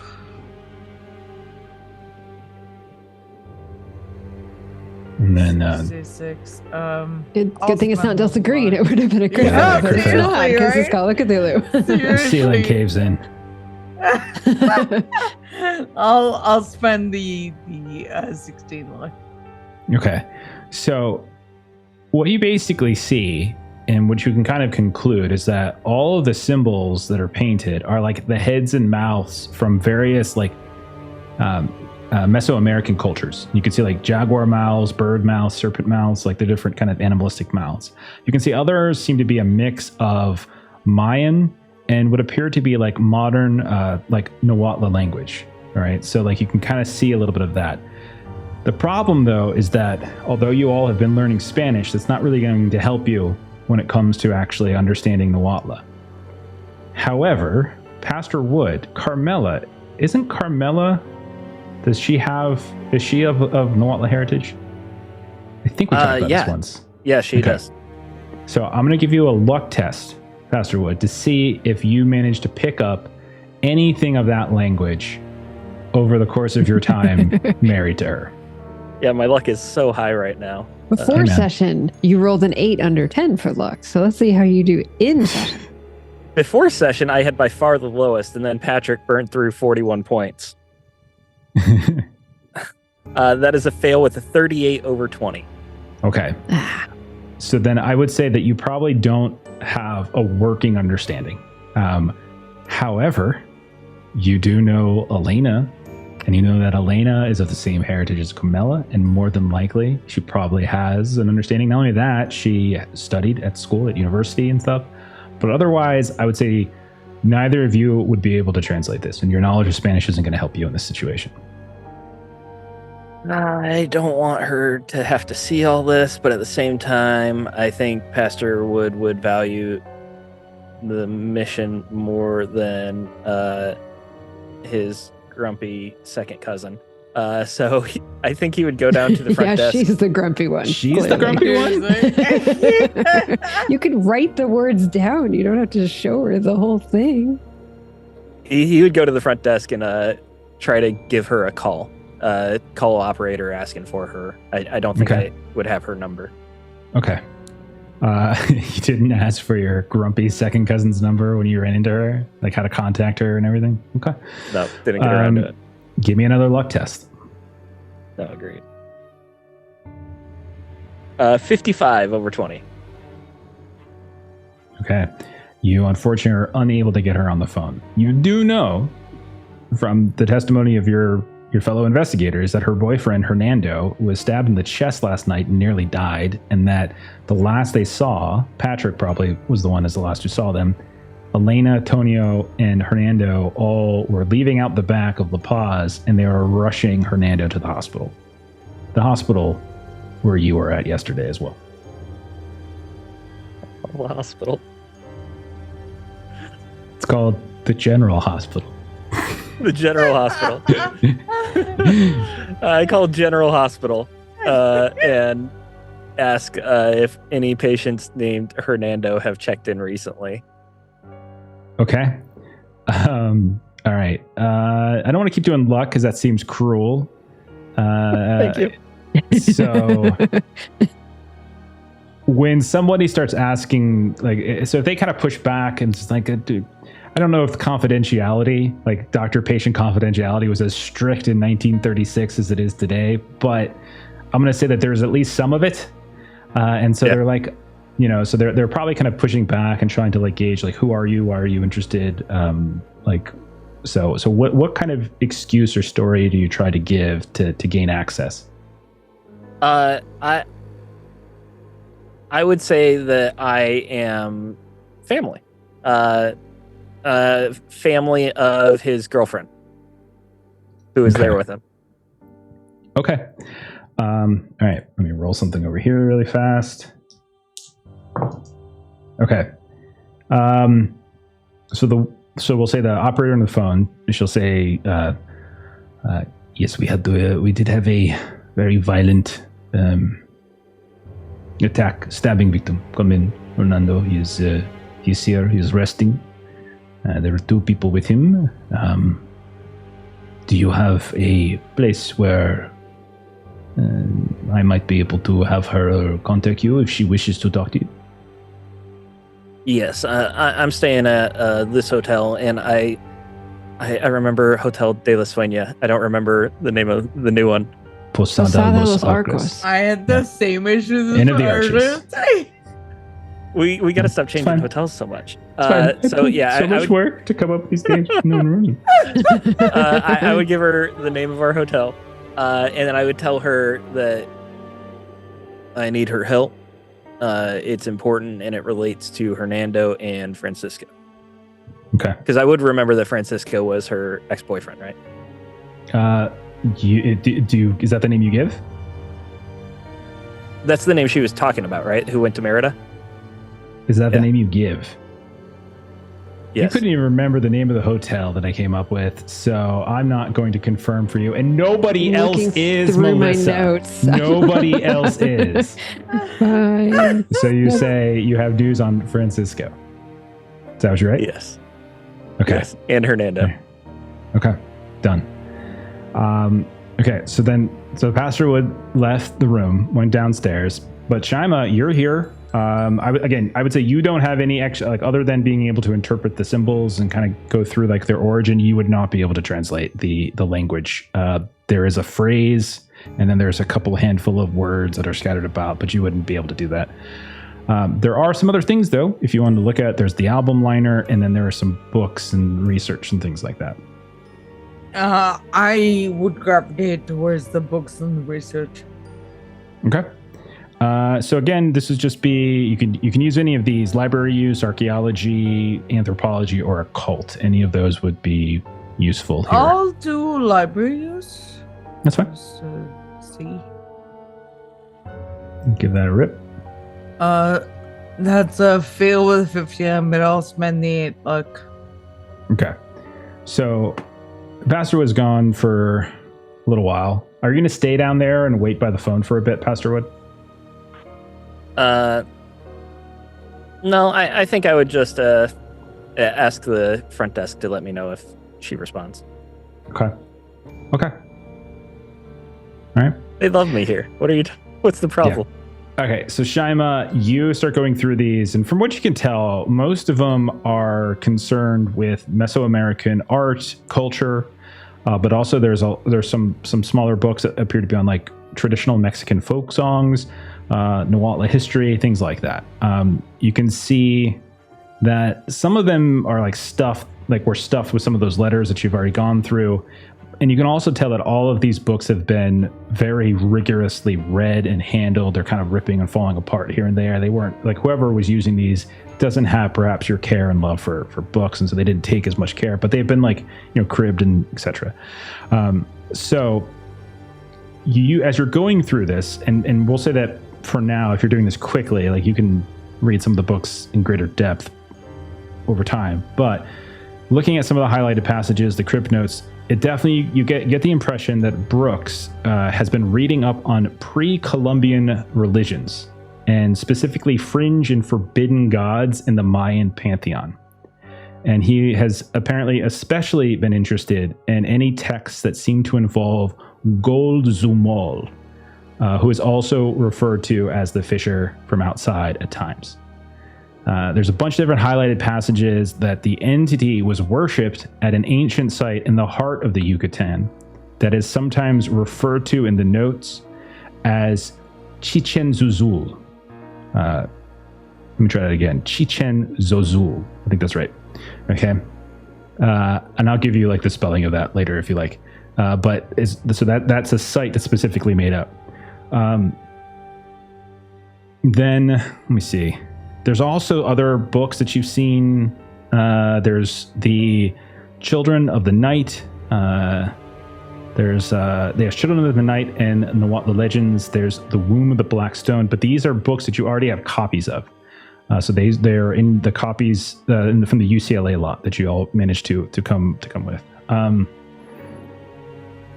And then other things that you kind of I would say that's probably the sort of the broad overstrokes, the overview, the big strokes of the content there. Okay. Oh, thank you. So Okay. Pastor Wood would go from the front desk back up the stairs right to the room, and just before he turns the handle for the door, Octavio. And he goes back downstairs, he calls the hospital again, and leaves another message saying it's about You've seen if did someone message him? Did someone message him? No, I got it in my own notes. Thank you very much. Yeah, it's in Twitch chat that he figured it out. I'll have freaking Cthulhu rise right now, and this campaign is over if someone pulls that shit. I did this on my own. I scrolled You really through. think I would bail out of Steven's character? Yes. The conversation I think you from would. the beginning of the session. I think you would, because I know you would definitely do it. He would totally screw you over, but I think you would do it. All right, Pastor Wood, give me another luck test. All right. 28 over 20. Failed. It's a different receptionist. She has no idea what I'm talking about. You want to leave another message? You go through the whole message, you leave at this time, and you give the same instructions. No problem. But you still don't actually get Elena just yet. And I'm going to say it's about this time on your second trip down that you see coming through the lobby is Patrick, Dr. Key, and what looks to be a very disheveled and not great condition Marie, who is like she's very pale. You can probably tell that she's like seen a ghost kind of deal as the three of them walk in. I am also going to say I don't see any reason why Blanco wouldn't go in and wait in the lobby. So I think Blanco is going to follow and just kind of find a place to sit in the lobby and read a newspaper. And so you see a cop coming in with them. How's it going? We got a friend now. I would not have wanted to talk to you in front of the cop and acknowledge that we know each other. But as you say hello, Okay. I would turn to, well, Miss Wynn, you all right? You look like 15 pounds of crap shoved in a 10-pound bag. Well, isn't that just so compassionate of you? And she gives you, like, Beverly gives you kind of a scathing look as she again loops her arms with Marie and, like, takes her up to the rooms. And Marie Did I say doesn't something wrong? even catch your eye. She just doesn't even lift her head in your direction. And she takes Beverly's arm and goes upstairs. And she pauses. Thank you, Sir Blanco. We are going to go rest now. Okay, have a very good rest. If there is anything you need, I will be in the lobby here. And thank you again. And Having then you here, it makes us feel so much safer. Thank you. I'm great to be of service. And he turns to Pastor Wood. Officer Blanco, pleasure to meet you. Likewise. And I turn and start walking away. And he holds onto your wrist, though. Holds onto your hand. If you shake his hand, do you shake his hand? Okay, so but he doesn't let go, and so he just kind of pulls you back, and he's just like, "Are you an associate of Miss Wynn and Mr. Price and Dr. Key?" Oh, very loosely, we're just sharing a hotel. I see. So you are not part of their investigation? What investigation? Oh, well, Mr. Price says that the group of you have come to Mexico City to investigate issues with some sort of pharmaceutical. I'm not sure exactly. Mr. Price, Dr. Key probably could explain it better, but apparently you are here on behalf of the Winston Pharmacy Company, and you are searching into whether or not there is any connection between our nectar problem and the company. And he told you that I was part of this investigation? Well, I presume, since you seem to know one another, and I've been told that you are part of a group. And are you saying you are I look not? at Patrick. It's all right. We're friends now. They're on our side. Well, I'm just surprised that he would give me so much credit. I'm really more of a valet. A valet? Oh, nonsense. Miss Wynn spoke very highly. She said there is an older gentleman here who has great investigative abilities and such. I assumed that was you, because Mr. Price is far too young. Well, I wouldn't know who she's talking about. Well, I've never heard just Miss being modest. Wynn speak highly of me. Mm-hmm. I see. And you can tell he's just kind of still holding on to your wrist. And he's kind of looking at you, and his eyes kind of narrow a bit. Okay, well, I am sure you have other things to do. I shall let you go about it. And he will let your hand go. Pleasure to meet you, sir. And Pastor Wood would have wanted to avoid the interaction entirely, but once it happened, he wouldn't be like the type to shy away from it either. Like he wouldn't be tugging on the wrist. He would just be waiting. And then once he lets go, have a good one. And I'd turn and walk away. And Blanco will turn over to Patrick Price. He seems like a very nice man. Takes time getting used to. I would imagine, yes. Okay, well, if there's anything you need, I'm down here. If you all plan to leave, please let me know. If you plan to leave and go in separate places, please give me some warning so I can notify a second officer so that one can go with them and I can go with you, that sort of thing. Yes? I'll be here. Excellent. Mr. Blanco, I've got I'm you're back. expecting a family member, a second cousin of mine by the name of Elena. If you see her, you just send her right up to my room. Thank you very much. Elena, yes, I see. It's a very beautiful name. Well, I wasn't the one to give it to her. Sorry, my mind's racing.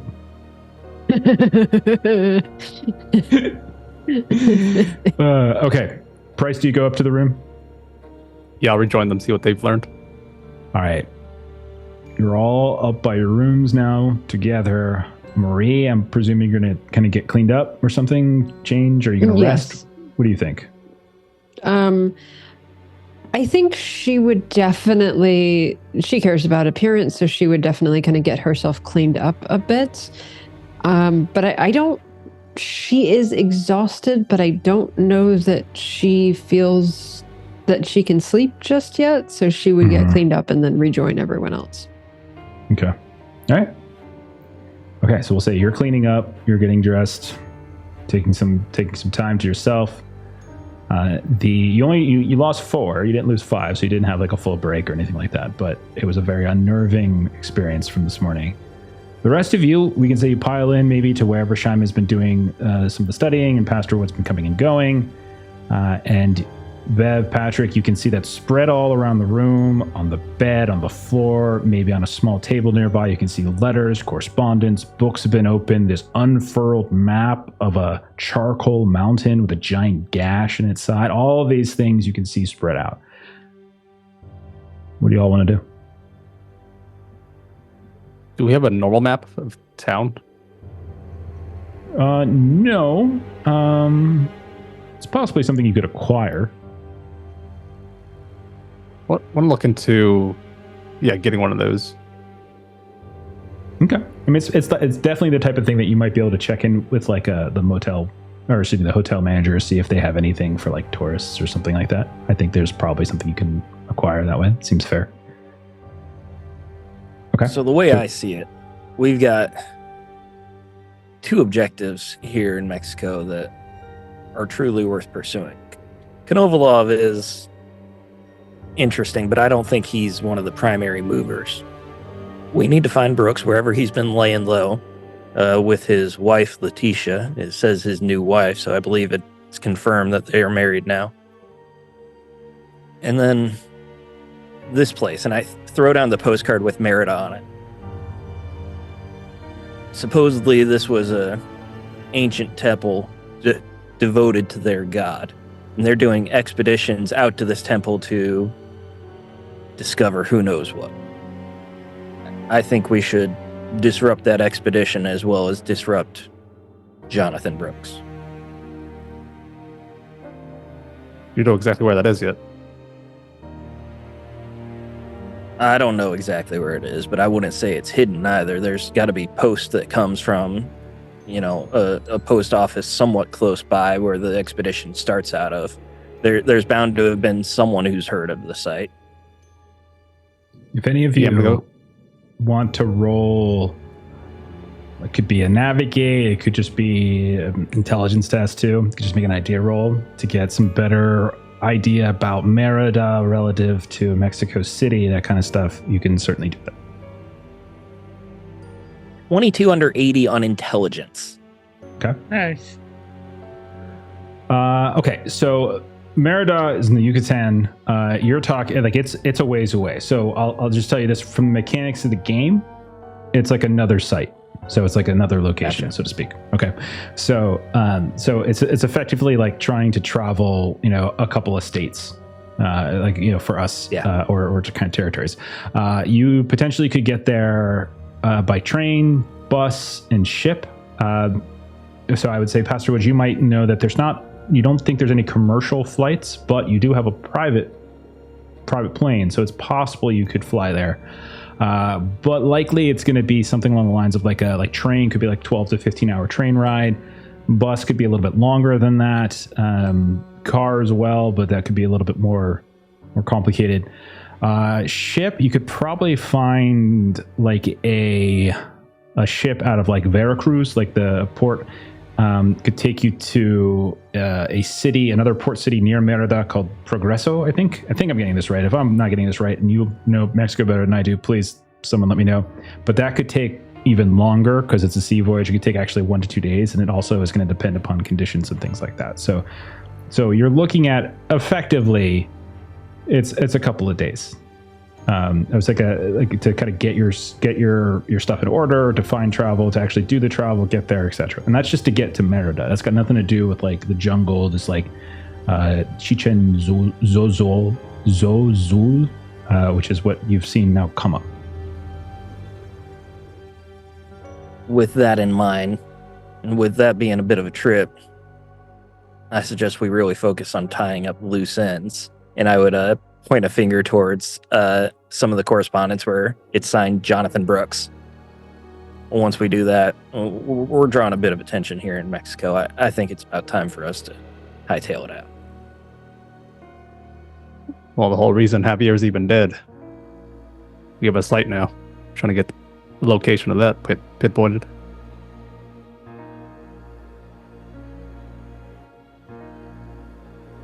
So that's My why only I'm getting in the map. Yeah, my only concern is if we approach now without dealing or buying off Konovalov, that's just that many more people that we would have to deal with. You cut the head off the snake, the whole thing falls apart. And who knows, Konovalov, we haven't really pinned him down either. I think we go after Brooks and Konovalov will show himself. Yeah. First of all, we probably need to do some reconnaissance and find out where he is, if he is really there, if he's moved since.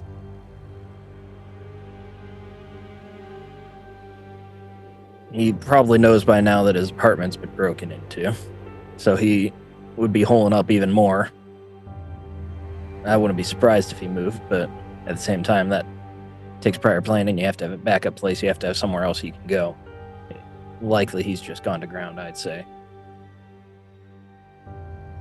Would we say that Marie's cleaned up at this point and Yeah, can join that's the fine. conversation? I'm cool with that. Yeah. Okay. So the door opens and you see a refreshed Marie walk in.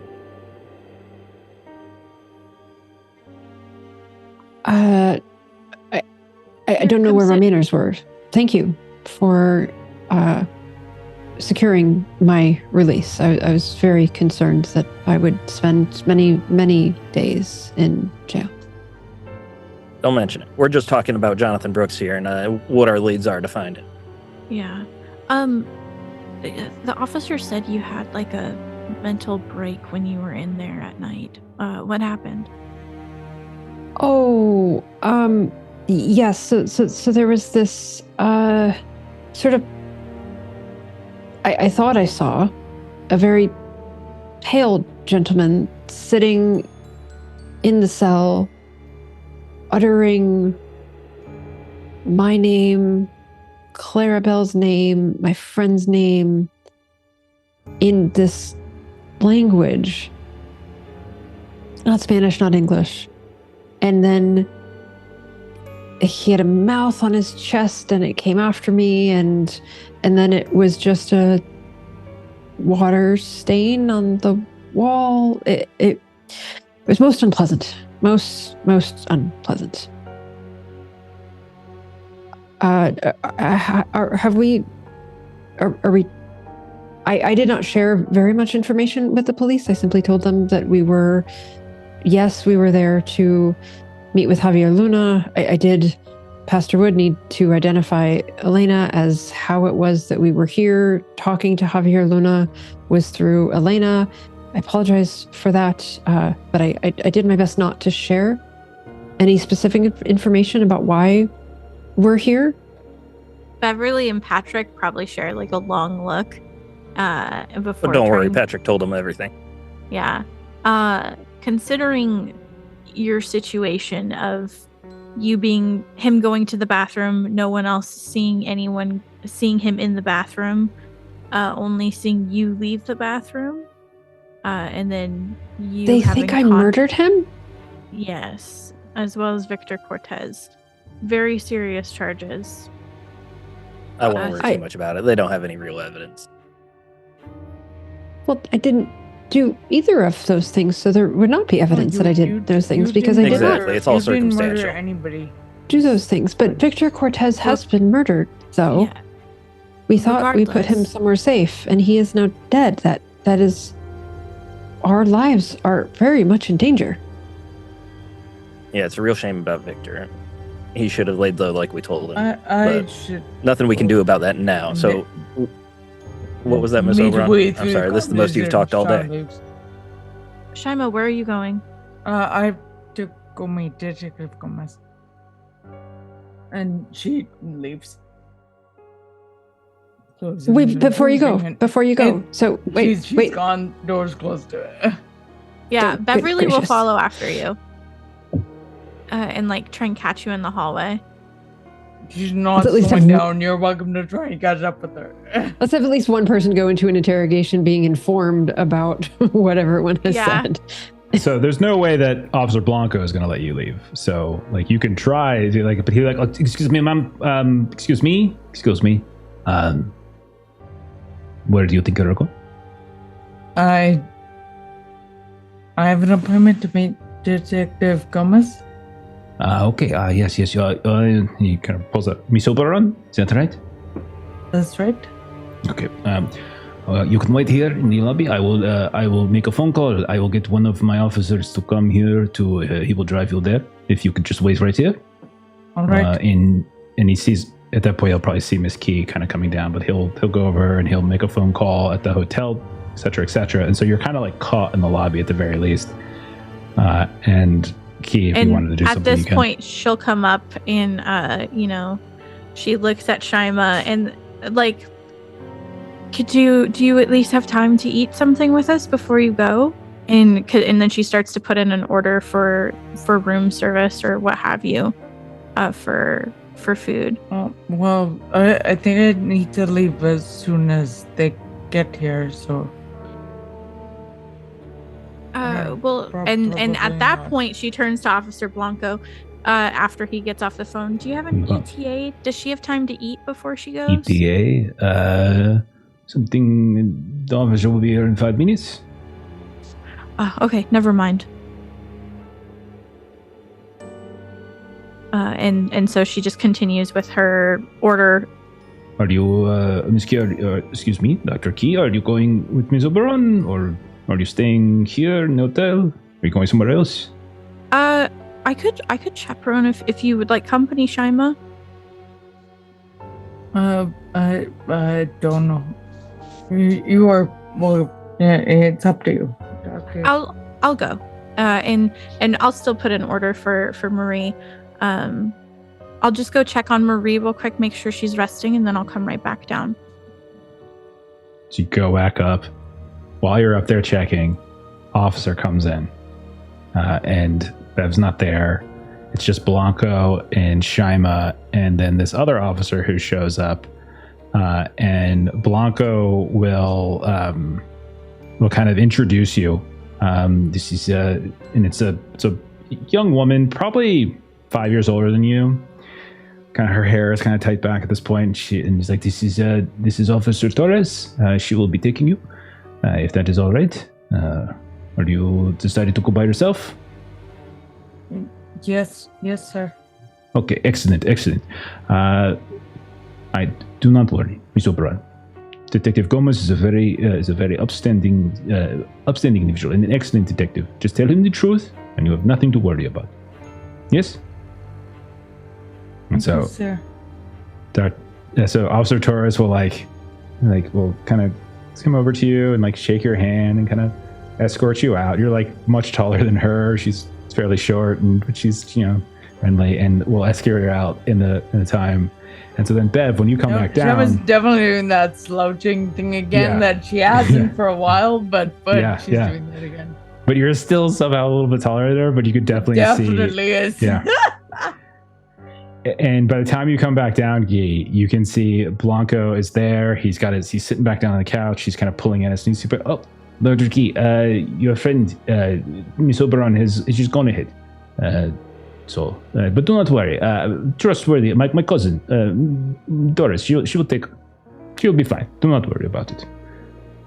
And comes back down and just flaps open this paper and and Beverly is frustrated about it, but she doesn't let that show. She just kind of does a really big sigh and she heads right back upstairs. Okay, so back upstairs, Patrick, Price, Pastor Wood, Marie, Wynn, were you all kind of doing anything during this little interlude, handful of minutes here as this was happening?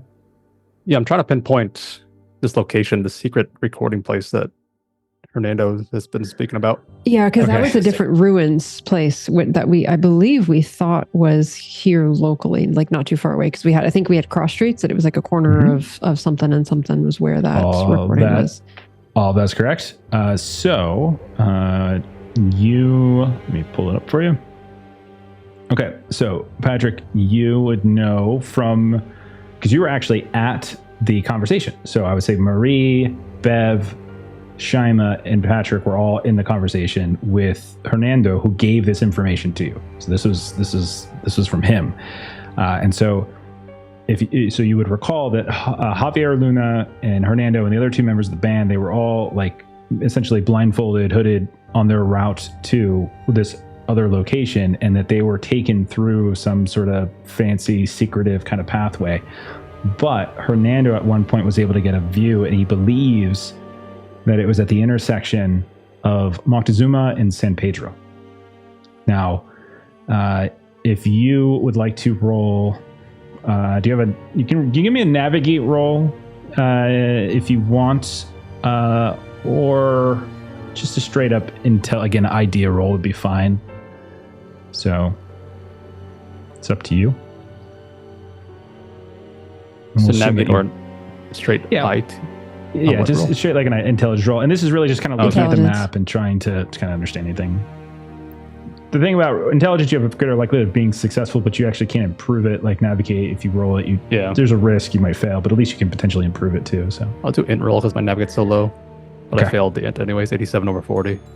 Okay. You have low int. Good gosh. Yeah, I didn't go to school. I'm just a barber. Did you forget this? I like how Melissa basically just said, God, Patrick's a fucking dumbass. Jeez. Yeah, sorry about that. Also, I think EDU would be low if you didn't go to school, as we do. That is low too. Okay. So you really are just a dumb. You're just a pretty dumb face. stats. Just pretty face. What's your appearance? What's your app? 70.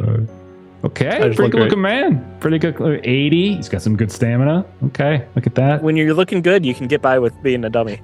That's true. The only thing you would probably really be able to conclude, Patrick, is that it's most definitely not Merida, and you think it's from what you can glean from the conversation you had, it's still in Coyoacán. Like everyone thinks that it's still within this neighborhood of Mexico City, this artistic neighborhood, this colonial district, basically, like old pre-colonial stuff. Because the idea is that Leticia just loves this place so much, and Jonathan would never take her away from like her home and stuff like that. So, but in terms of the map, maybe you just don't actually see, because maybe not all the streets are labeled. Maybe here or there, you can't quite piece it out. If anybody else, you're welcome to do that as well. It's not like he's the only one who can look at a map. So if either one of you, or any of the three of you would want to do that, it's fine too. Yeah, I'll take a boost and roll. No, sorry, I'm just going to roll int, so it'll be straight roll. Okay. I also Stephen, did straight int. Okay. 77 under 80, barely a success. Oh, you really are smart. Look at that. What about Marie? 45 under 60. Okay, both of you would be able. You would look at the map and you would notice that the name for Bev. We could say you're there if you want. Yeah, at that point, because like I think you went back down, and maybe you're probably coming back up. So like you and Chama were kind of coming. Like you came and went a couple times. So we'll say this is what they were doing while you were doing that. Okay, so Pastor Wood, Marie, both of you would notice. Maybe one of you notices San Pedro. One of you notices Moctezuma. It's written in a different place. But as you start to track them down, you find an intersection where it's like this little T intersection where they come together. And from what you can tell, it looks to be on the outskirts of Coyoacán. It's not like in the heart where all of these clubs are, these beautiful districts, these beautiful hotels and cantinas. Like you definitely get the sense like it's not a place that you've been before. And it's not like the neighborhood where Cortez was. Remember, Cortez's neighborhood was on like this beautiful little bungalow, small neighborhood. This looks to be kind of a little bit more out of the way, like just barely on the edge of the district. But you could go there if you want. So it is close by, Marie says to kind of the other two or three in the room.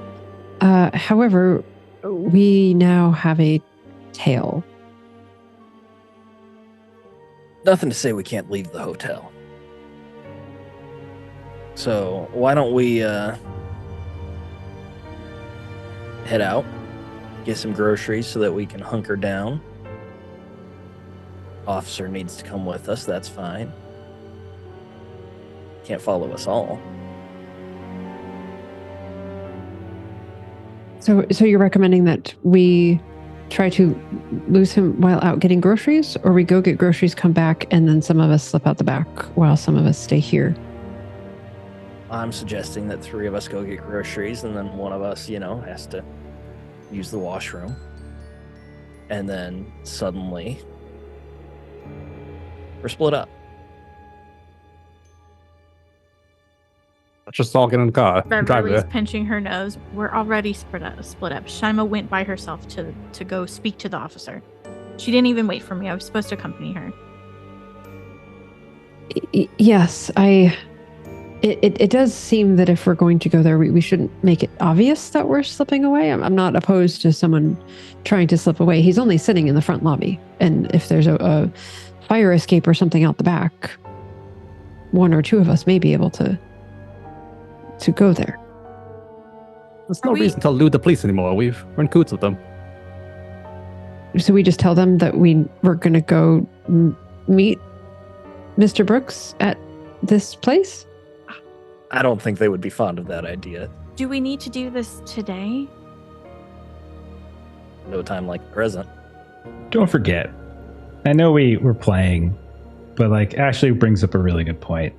Marie just spent the night being interrogated in this Mexican jail after getting stabbed in the back, a day after getting shot twice, and then she had this incident this morning in the jail. Beverly, you ran from the fight at La Paz, but you were also shot. You have a big welt on your forehead still from where you took a concussion. Pastor Wood, you were in the hospital yesterday because you got pecked by some freaking crazy superficial birds. wounds. Okay. And then Shaima, who I would say is your best fighter. I mean, I know Pastor Wood can shoot a good gun, but Shaima's a pretty good fighter, right? No offense. I think it's fair. She's not a professional wrestler yet, but she will be one day. So Shaima's got her highest on her kill way. count. So I'm just saying, it is a fair question to ask. Really doing wonders for her mental health right now. She is in a good place. She is doing so well with having so much blood on her hands. So it's really great. Yeah. So it's a fair question to ask, I think. and I Beverly appreciate Ashley is going asking to kind of put her foot down and just stay, no. We've already contacted the police. They're going to begin their investigation. I do not want to put further heat on us while they're doing so. And honestly, I'm tired. Marie is tired. She didn't sleep last night. My gun wound still fucking hurts. You went to the hospital, so you have something going on with you. I also went to the hospital, which that's how I ended up with the police, is because I went I to hope the you had hospital. better service than I did. Marie, darling. Oh, they were lovely. They were just concerned about my gunshot wounds, and if I were to put a number on it, my health is 4 at this particular moment in time. So Yeah. yes, Beverly, staying inside sounds quite wise. I think we just need to lay low for a little bit. No, you guys are right. Pastor Wood. Sorry, go ahead. You guys are right. Been shot up, cut up. I shouldn't be forcing you guys to do this. So I'll have a look around. Pastor, come with me. PP like the gang present. back in action. Oh, there it I don't is. know how we Can I bring my decided our rooms were going to be What? split, but if there's I think everyone opportunity- has their own room except Patrick, who got stuck with Pastor Wood. Yeah, the Okay, guys are yeah. together, and all the women have their own rooms. Marie, for now, did you want to room with me? I know you had seen some things in the room.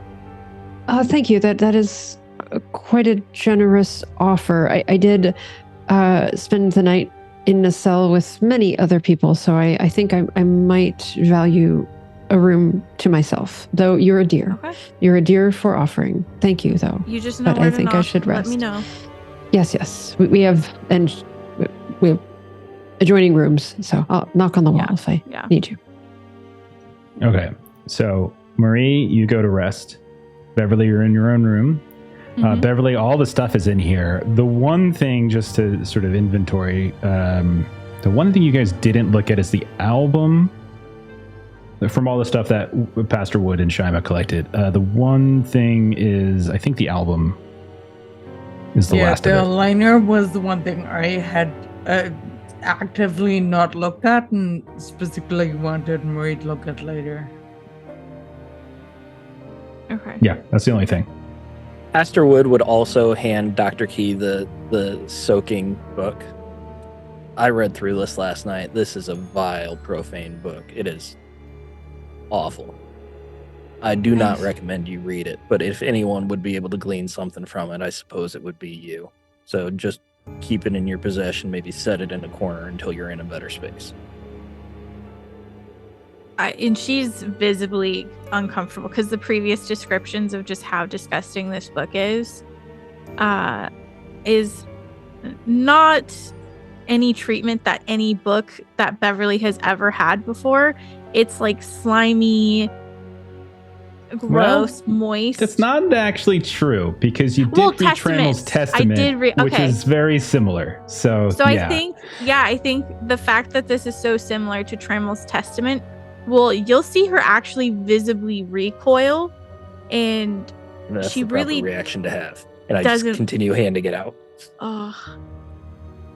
Yeah, she'll like put it on like a corner far desk, like, or if there's room in the lockbox, like for one more thing, that would be the one thing that she'd lock away. Well, it'll flood that box. Don't put it in there. Put it a still towel soggy under it or too. something. That is the thing. It is still soggy. It doesn't seem to have dried out at any point. Just goes to the bathtub for now. So, yeah. Drop it in the sink. All right. So Pastor Wood and Patrick, you're gonna potentially. You two figure out your plan. We'll come back to you in a minute in terms of whether or not you're going to elude the police, bring the priest with you, etc. You two figure that out. I want to cut back to Shima, as Shima is now at the police station. We'll go through the rigmarole. You kind of get led in, like Officer Torres is very politely bringing you back. She sits you down inside of an interview room. Is there something I can get you to drink? Would you like a cup of water, some tea, anything like this? I'm all right. Thank you, man. Okay, you're going to do fine. Do fine. And then she leaves, and then you're kind of alone by yourself for a little while, maybe 5 minutes. It feels much longer, but it's only probably about 5 minutes. It's a table in front of you. You're in a relatively uncomfortable chair. It's definitely an interrogation room. Yeah.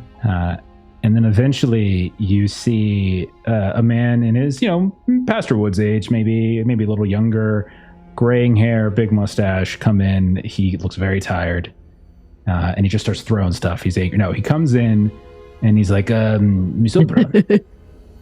She stands immediately and like extends a hand. He said, I am Detective Javier Gomez. It is a pleasure to meet you. Thank you very much for coming in and being so cooperative. I must be honest, your associates could learn a thing or two about cooperation from you. You are... you've made this very easy. They didn't really do anything. Well, that remains to be seen. Now, please, if you could you recount, just for the record, to the best of your ability, the events of the pause, and as thoroughly as possible, sir. Before I start, though, I only punched Officer Sanchez because Officer Rodrigo told me to, and I didn't mean to hurt him, and I hope I didn't hurt him because I wasn't trying to. But I only did it because Officer Rodrigo told me to. You see, he kind of chuckles, like he tries to resist it, but the officer. Miss Oberon, the officers are fine. You're not in trouble for hitting the officers. I was told what happened. Please, you are fine. It is okay. They might even be in the station if you are concerned. No problem with it whatsoever. You are fine. No. That is not why you're here. No. No. Oh, all right. You are here because you killed some men. That is why you are here. That's a very serious reason. Yes. There are two people now who will not go home, speak to their families, etc. It will never happen because they are dead. Now, I would like to know the context around why those killings happened. So if you could provide in your own words, to your best of your ability, what has happened. And you don't have to recount if you don't want to. You can just sort of, if you want to just summarize, it's up to you. She realized pretty much exactly what she said to Rodrigo last night.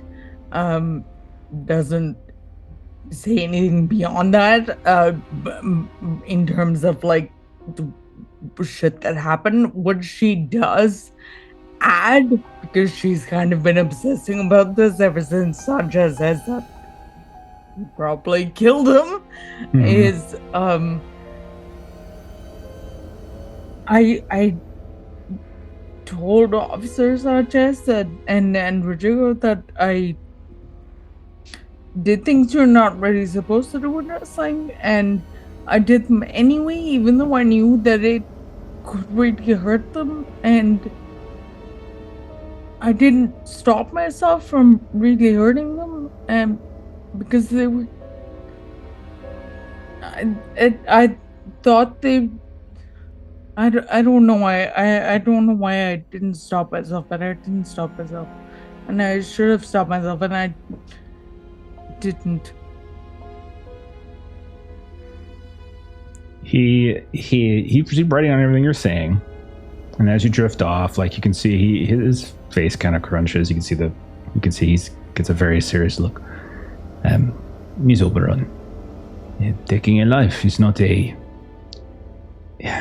is a very difficult thing. It is not something that you will ever, hopefully, you will ever get used to. It is something that will stay with you for quite some time, if you are a decent person. Those who kill indiscriminately without thought or concern or guilt, those are truly unwell. But your remorse, your concern, the way in which you spoke with my officers, it is very clear that this weighs heavily on you.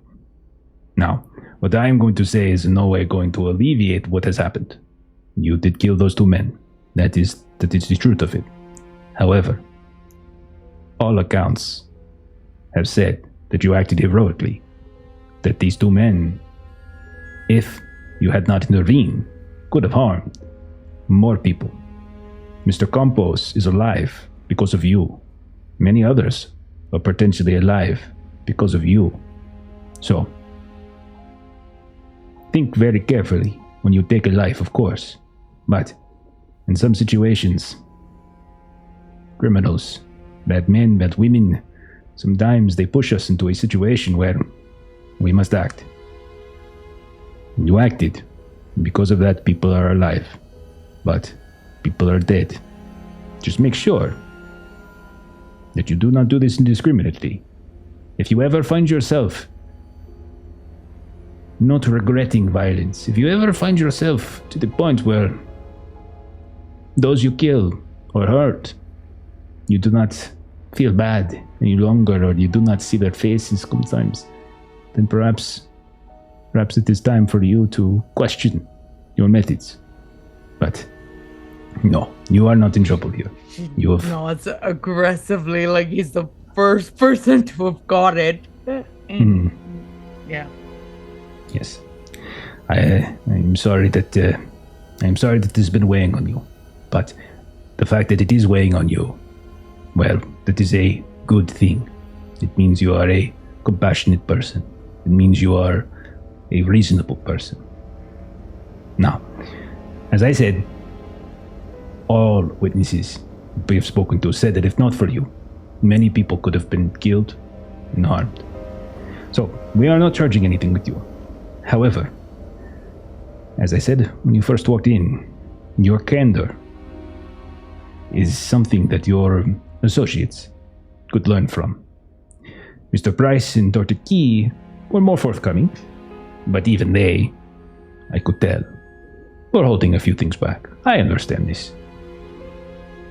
Miss Wynn, however, and you can see he kind of shakes his head. I implore you, if you could, speak with your friends, speak with your fellow investigators. Get them to reveal whatever it is that they are hiding. We are here to help. We are not your enemy. I'll try, sir, but I don't know if they'll really listen to me. Miss Oberon. I do not think you should sell yourself short. Throw your shoulders back, put your head up high, and speak from deep in your gut. They will hear you. You are an imposing figure when you want to be. Take advantage of that. She has a small smile, remembering Master Kone saying something similar. A cop and a ridiculously terrible mob criminal have given you the exact same advice. Isn't that weird? What to think of that?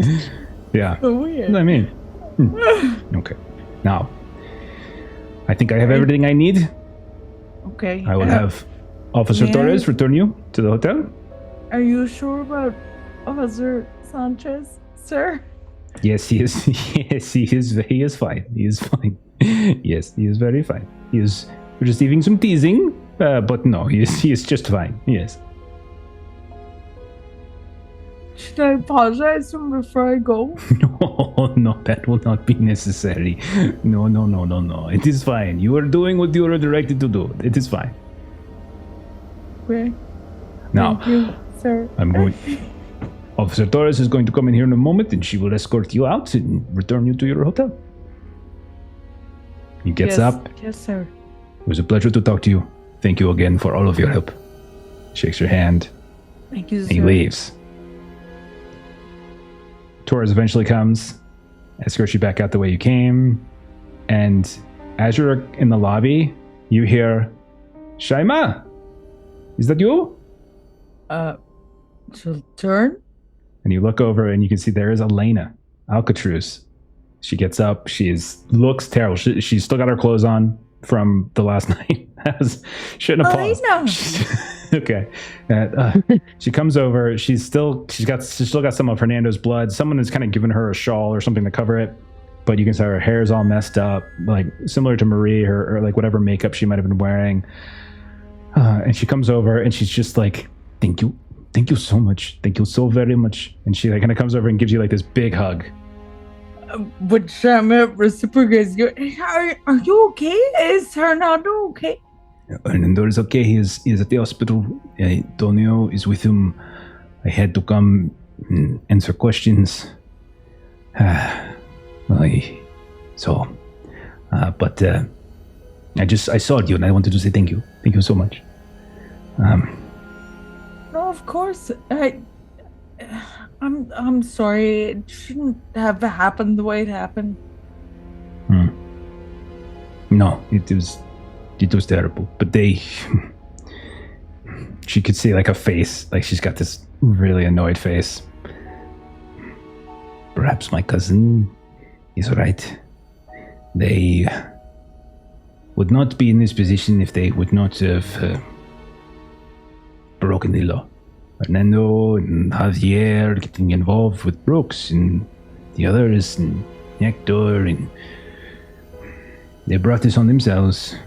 Do not tell that old grumpy man that I said this, though. I do not want him to have satisfaction.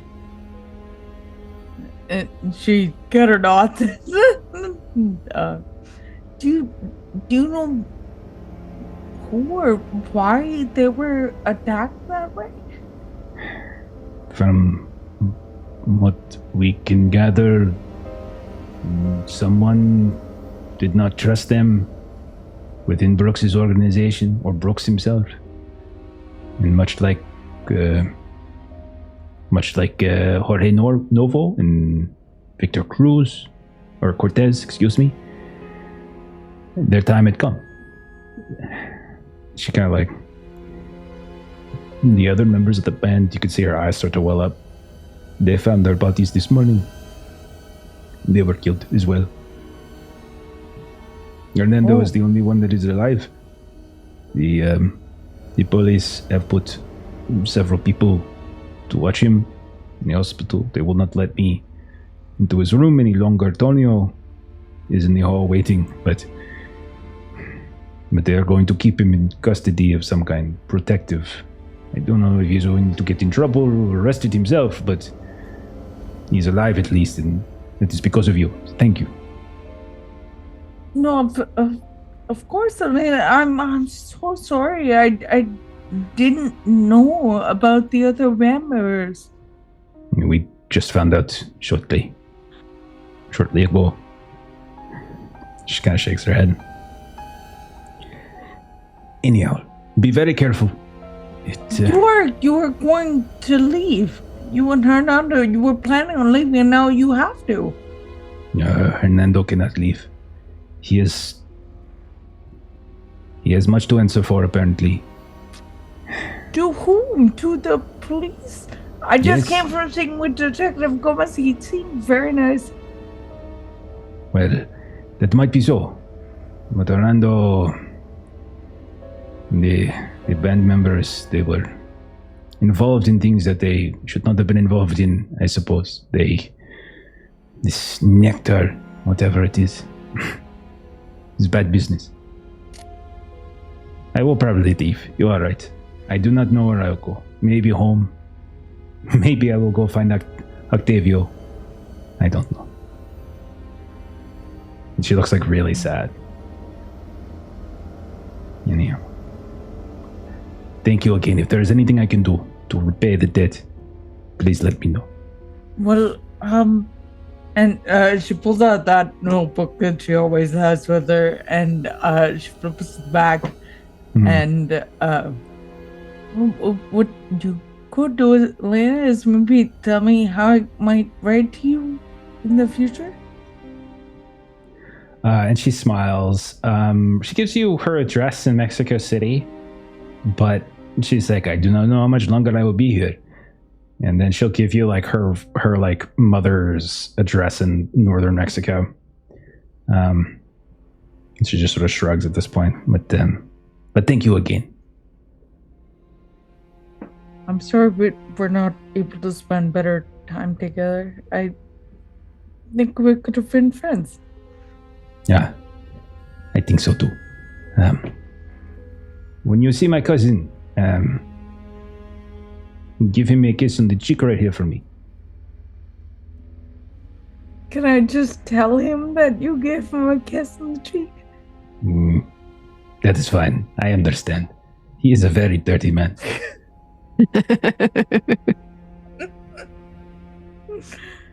Okay. So we'll say Officer Torres takes you out, get in the car, drive away, etc. Let's come back to the hotel. So, Pastor Wood, Patrick, did you guys figure out a plan? Yeah. So, Patrick decides that we're gonna do some recon, and Pastor Wood immediately grabs his double-barrel shotgun, puts it on like the little desk there, and grabs a screwdriver and starts taking apart the barrel, so that he can more easily conceal it in a bag. And as he's doing this, Patrick gives him a look of some sort, and Pastor Wood just like hangs his head low, pushes the shotgun further, and then grabs his two revolvers and says, "Okay, I'm ready." Yeah, we're gonna try and slip past Officer Blanco in the lobby. Either an alternate exit that doesn't go through, or wait till he's distracted. Okay. I'll tell you, there are definitely alternate exits. It's just a question of whether they're in the island. So how about this? Give me which of you has a lower luck right now? I know Patrick just spent a bunch. I'm at 11. Pastor? I'm at 20. Yeah, Patrick's Okay, left. so Patrick, give me a luck test to see if there is an exit that he hasn't accounted for and where he's sitting and getting an eye line on you guys. 64. Okay. There's definitely other exits. No, you don't have a fire escape. We talked about this earlier. No balconies in your room and stuff like that. So like actually no balcony in Bev's room. I'll roll some stuff. Let's see. And then, okay.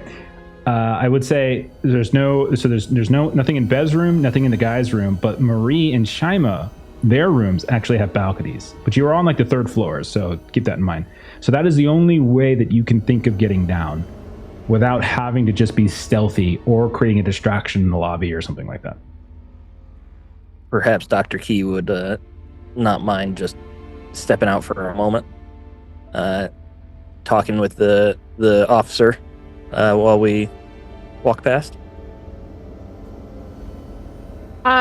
Beverly has already been sitting down in the lobby since she tucked in Marie, and she's waiting for Shima to return.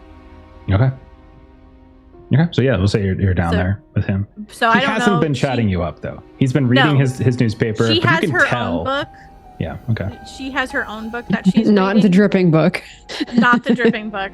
It's just Okay. like something casual. Like she needs her mind off of this. It's some sort of like pulpy thing, or is it like, or is mind off for Bev like actual anthropological studies and nothing? Oh yeah, it's like deep anthropological. Okay, it's like super text. academic, but nothing occult. Okay, Yeah, fair enough. nothing occult. She just wants straight facts, the truth, easily proven by science. Things Gotcha. that make sense. Okay. Hell yes. Patrick, All right. does that mean that we're going through the window? It's high up. Is there a way to climb down?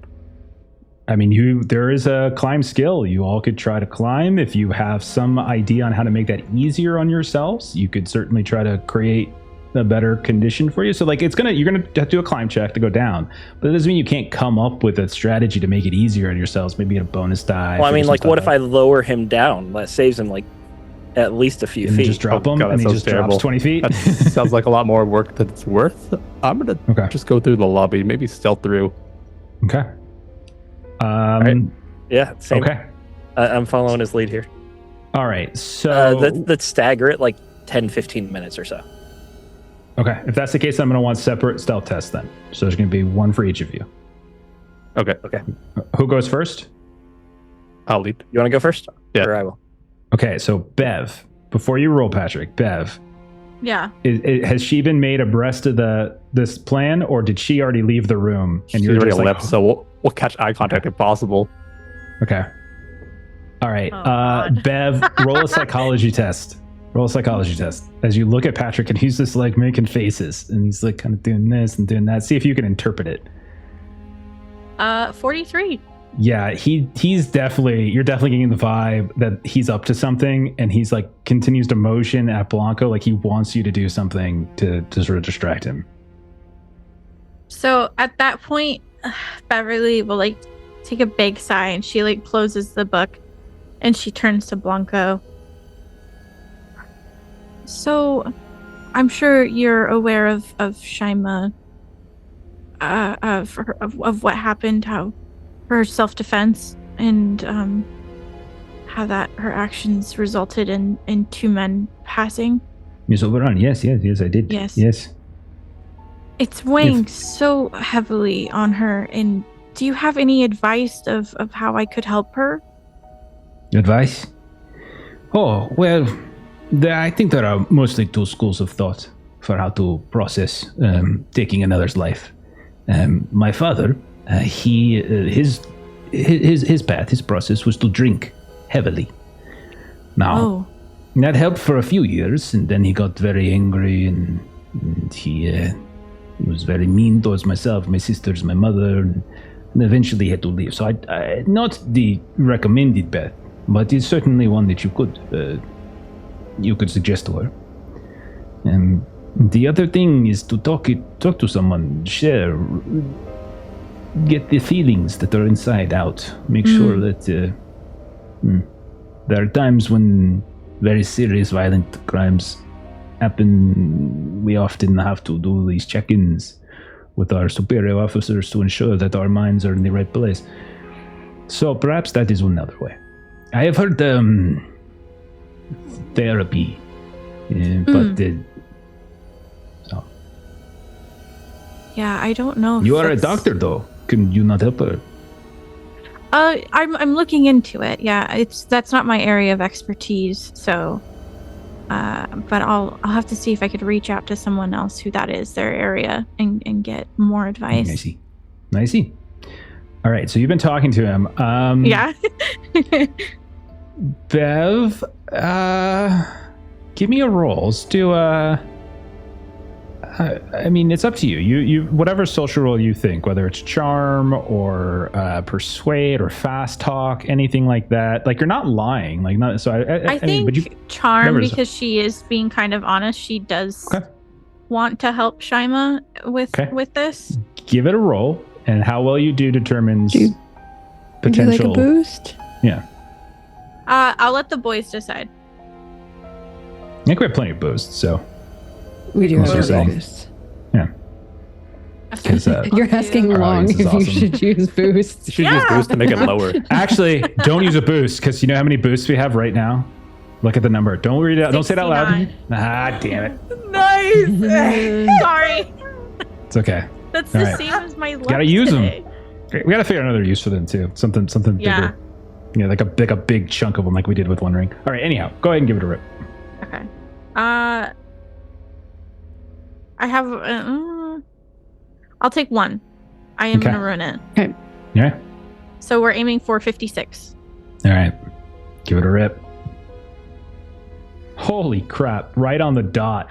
56. Wow. It's a good thing you took that boost. Yeah. Holy shit. All right. So Patrick, you can make your stealth test to move through the lobby without him seeing you with a bonus die. Dang. Hell yes. My 77 stealth gets by with an 8. With an So 8, extreme. extreme success. Wow. He never takes eyes off Bev. He never looks over. You move so quietly and carefully. You find like a group of other people that are moving by. You kind of use them maybe a little bit as cover. Then like you kind of hide behind like a like what looks like one of these columns that are in the Hell lobby. yes. And then you sneak right out the front door. Maybe you even give a little like "How you doing, ma'am?" to like the hotel manager as you walk It's like out. the and he has- Assassin's Creed like stealth missions. Like We've always said, Patrick, he keeps saying he's just a barber. We all know that's code. He's Jason Bourne, 1936. Okay. So then Pastor Wood, a little while later, Bev has been talking up. You sort of been talking maybe about his family, maybe about Shima, maybe about, process for overcoming violent imagery, etc. Pastor, you can go Pastor ahead. Wood gives the same Yeah. motion, Okay. clearly So- not realizing that Patrick just did it. I'm not gonna make. No, all I that know. happen again. I was Yeah, just saying. 10 minutes later, you see a repeat like deja vu. She's I don't just even not- think at this point she even notices you. Like they're both so engrossed in their conversation. Rude. Like, not You to might be think- rude, but like, you the know. way his head's jerking, he might be having a stroke or something like that. He's an old man. Who knows? All right, Yeah. that is a 13 under 79. Not quite as good as Patrick, but close. Also extreme though, I think. Isn't that extreme? Yeah, that's I think extreme.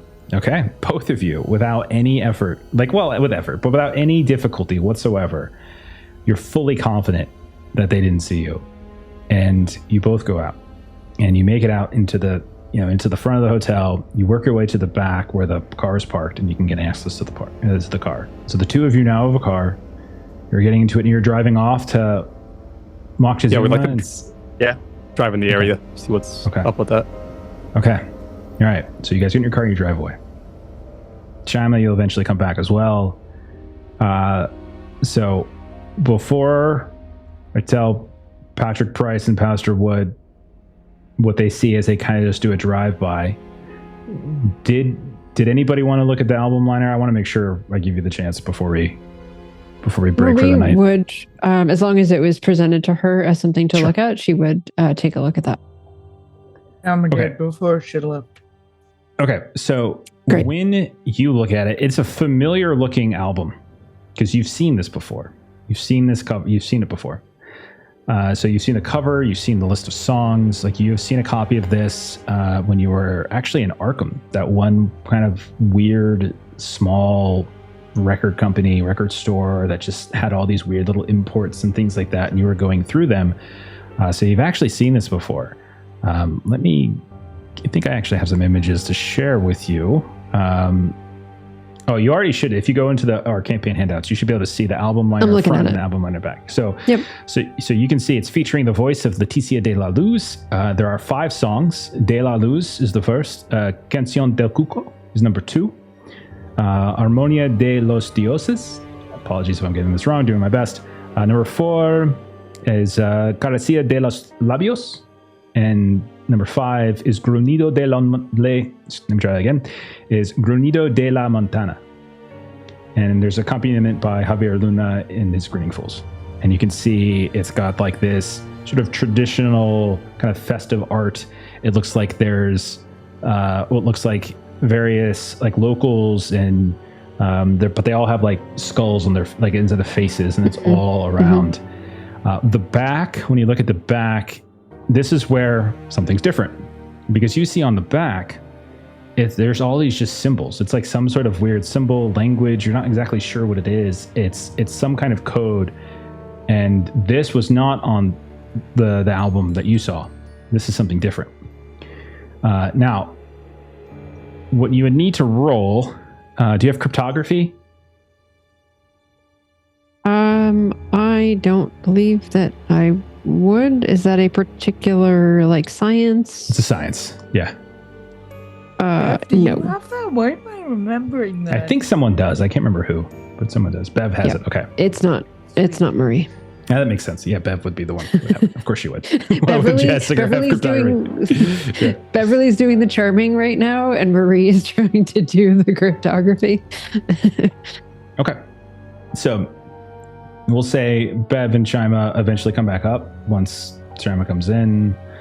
Is Shima looking better? Is her posture? Is she standing up straight again? She's definitely like Feeling a little better? bit. Yeah. Like she can't stop beating herself up yet, but she is distinctly lighter. Like the dark cloud is significantly less dark. Okay.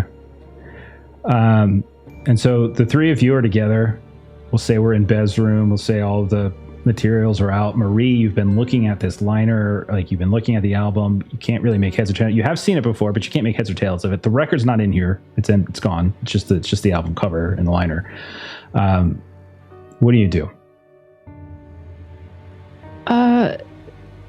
Beverly, if I could borrow you for a moment, there's something here that I cannot make heads or tails of it, but I believe you might have the education to be able to do something with all of these symbols.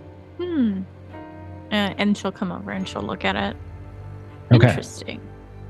So if you Sherman does share that the other band members are dead. Given that it says some of their, like, it says, look, this your affair on the album cover. That triggers her to remember that, I think. Oh dear, this has escalated quite quickly. Really, Hernando was the only one of them alive, and they all died last night. So, like, they were being planned to be killed at the same time. That makes 6 or 7 individuals that have been murdered just in the last few days. Apparently, It's quite distressing. Police already know and are protecting Hernando, so at least he will continue to be safe. Did the police tell you this when you went Yes. to your interrogation? Well, no, Elena don't. I bumped into her at the station. How is she? She's all right. She and Hernando she doesn't know if they can leave, but she thinks it is a good idea for them to leave. That is very wise. That is very wise. You. Yes. Oh. I Poor girl. understand Poor girl. it's important for us to look into this because truly the things that we're discovering are horrific, and I can't imagine if it gets out any further, but the consequences of where we stick our noses and the things that we learned with these people that we're working against, it's just sometimes it feels too much to bear. And at that, she like kind of looks at Shima, and again, I don't know if we've said it, but thank you for always being the person to stick up for people, to put yourself in physical harm to protect others. It's a valiant trait, and we do truly, truly appreciate you. Shima looks down and turns bright red, and kicks at basically nothing, and we'll just kind of shuffle, like I mean, it's not anything anyone else would not do. So, it's something special. Oh, I I'm still not entirely clear what happened, but I ran screaming out of the building. So what you did was definitely something that not all of us would do. I didn't You- scream, but Only I because ran. you're not a trained wrestler. If you were a trained wrestler, then you would. You are still courageous. You are a trained wrestler going up against individuals with firearms. That is bravery. They only had knives. It's okay. And then at that point, because I imagine both Beverly and Shima aren't like super emotional women. Like, you know, like to an extent we are. I think Shiva has demonstrated to be fairly emotional. I mean Beverly in the sense of like confronting your emotions with people, like, you know, talking about your feelings. That's what I mean, like talking about them. And so like that's the most that Beverly does. And then she kind of is like, okay. Wow. And then she Done with grabs- that. So yes, it is an album cover. Vial of nectar, and it gets crazy up in here again. Okay. Emotional Oh, that- vulnerability grows. Is that cute policeman going to be here for the rest of the day? He's our protection detail. Then she kind of straightens up a little bit. Okay. We're gonna cut from you guys, and we're gonna go over to Wood and Patrick. Okay. So you guys are just driving past. That's your idea. Okay. Start with. All right. So it's not that far away. Doesn't take long. Drive, and you're pretty sure you're not being followed. You don't see any cop cars behind you or anything like that. You can both give me a spot hidden as you drive past. And this is again if you're just doing a drive-by. All right. Ooh, nice job. Yeah. Oh I'm man, on my spot hidden. look at you. I rolled Okay. a 001 on my spot hidden. Wow. Yeah, both would you of roll you. it the first time you roll it though? 001 on my spot hidden. I'm so Okay. proud of myself. All One right. under 89. Okay. I just had to Steven, one up just- Patrick. Steven just couldn't bear to let Long have the spotlight with this spot hidden. This is the PP So we game. have I a call it the lie. spotlight. Yes. Thank you, Lon. So you guys drive through a very quiet, somewhat run-down neighborhood, especially compared to some of the other more colorful, lively neighborhoods within Coyoacán. You can see it's just outside, like the kind of that colonial heart. It's like on the edge, the outskirts. It's a mix of these old, decaying buildings. You got some modest homes, some very narrow cobblestone streets that are definitely not in anything remotely resembling a grid format. They are angled and strange and weird. You can see that some of the streets, some of the alleyways are kind of overgrown with some vegetation. You can see there's some small shops and stuff and some cantinas and things, but they all have like faded signs, like they're not really as well upkept. And you can see there's people passing by here and there, but it definitely just feels like an older, less kind of less vibrant section of Coyoacán. And we'll say it's maybe afternoon, maybe like a 4 o'clock hour kind of deal. We'll say something in that sort of street, that sort of area. So it's not dark, and you're driving past. And when you get to that T intersection, where it's Montezuma and San Pedro, you basically notice there are the two nearest buildings. One of them looks to be a fairly ruined, crumbling colonial hacienda. And you can see it's behind a plank fence. You can see some of the roof is kind of caved in here and there. It's got adobe walls that are very clearly crumbling. And this is all stuff that you both can easily get as you're driving past really quickly, picking this stuff up. And you can tell that it doesn't look like it's a type of place that's inhabited. Like it looks like there's walls here and there that are kind of crumbled in. Some are still standing. And you don't see anyone there. And you can even in some cases like look directly into the building because the walls have crumbled enough to create these slivers, these places where you can kind of venture and look inside.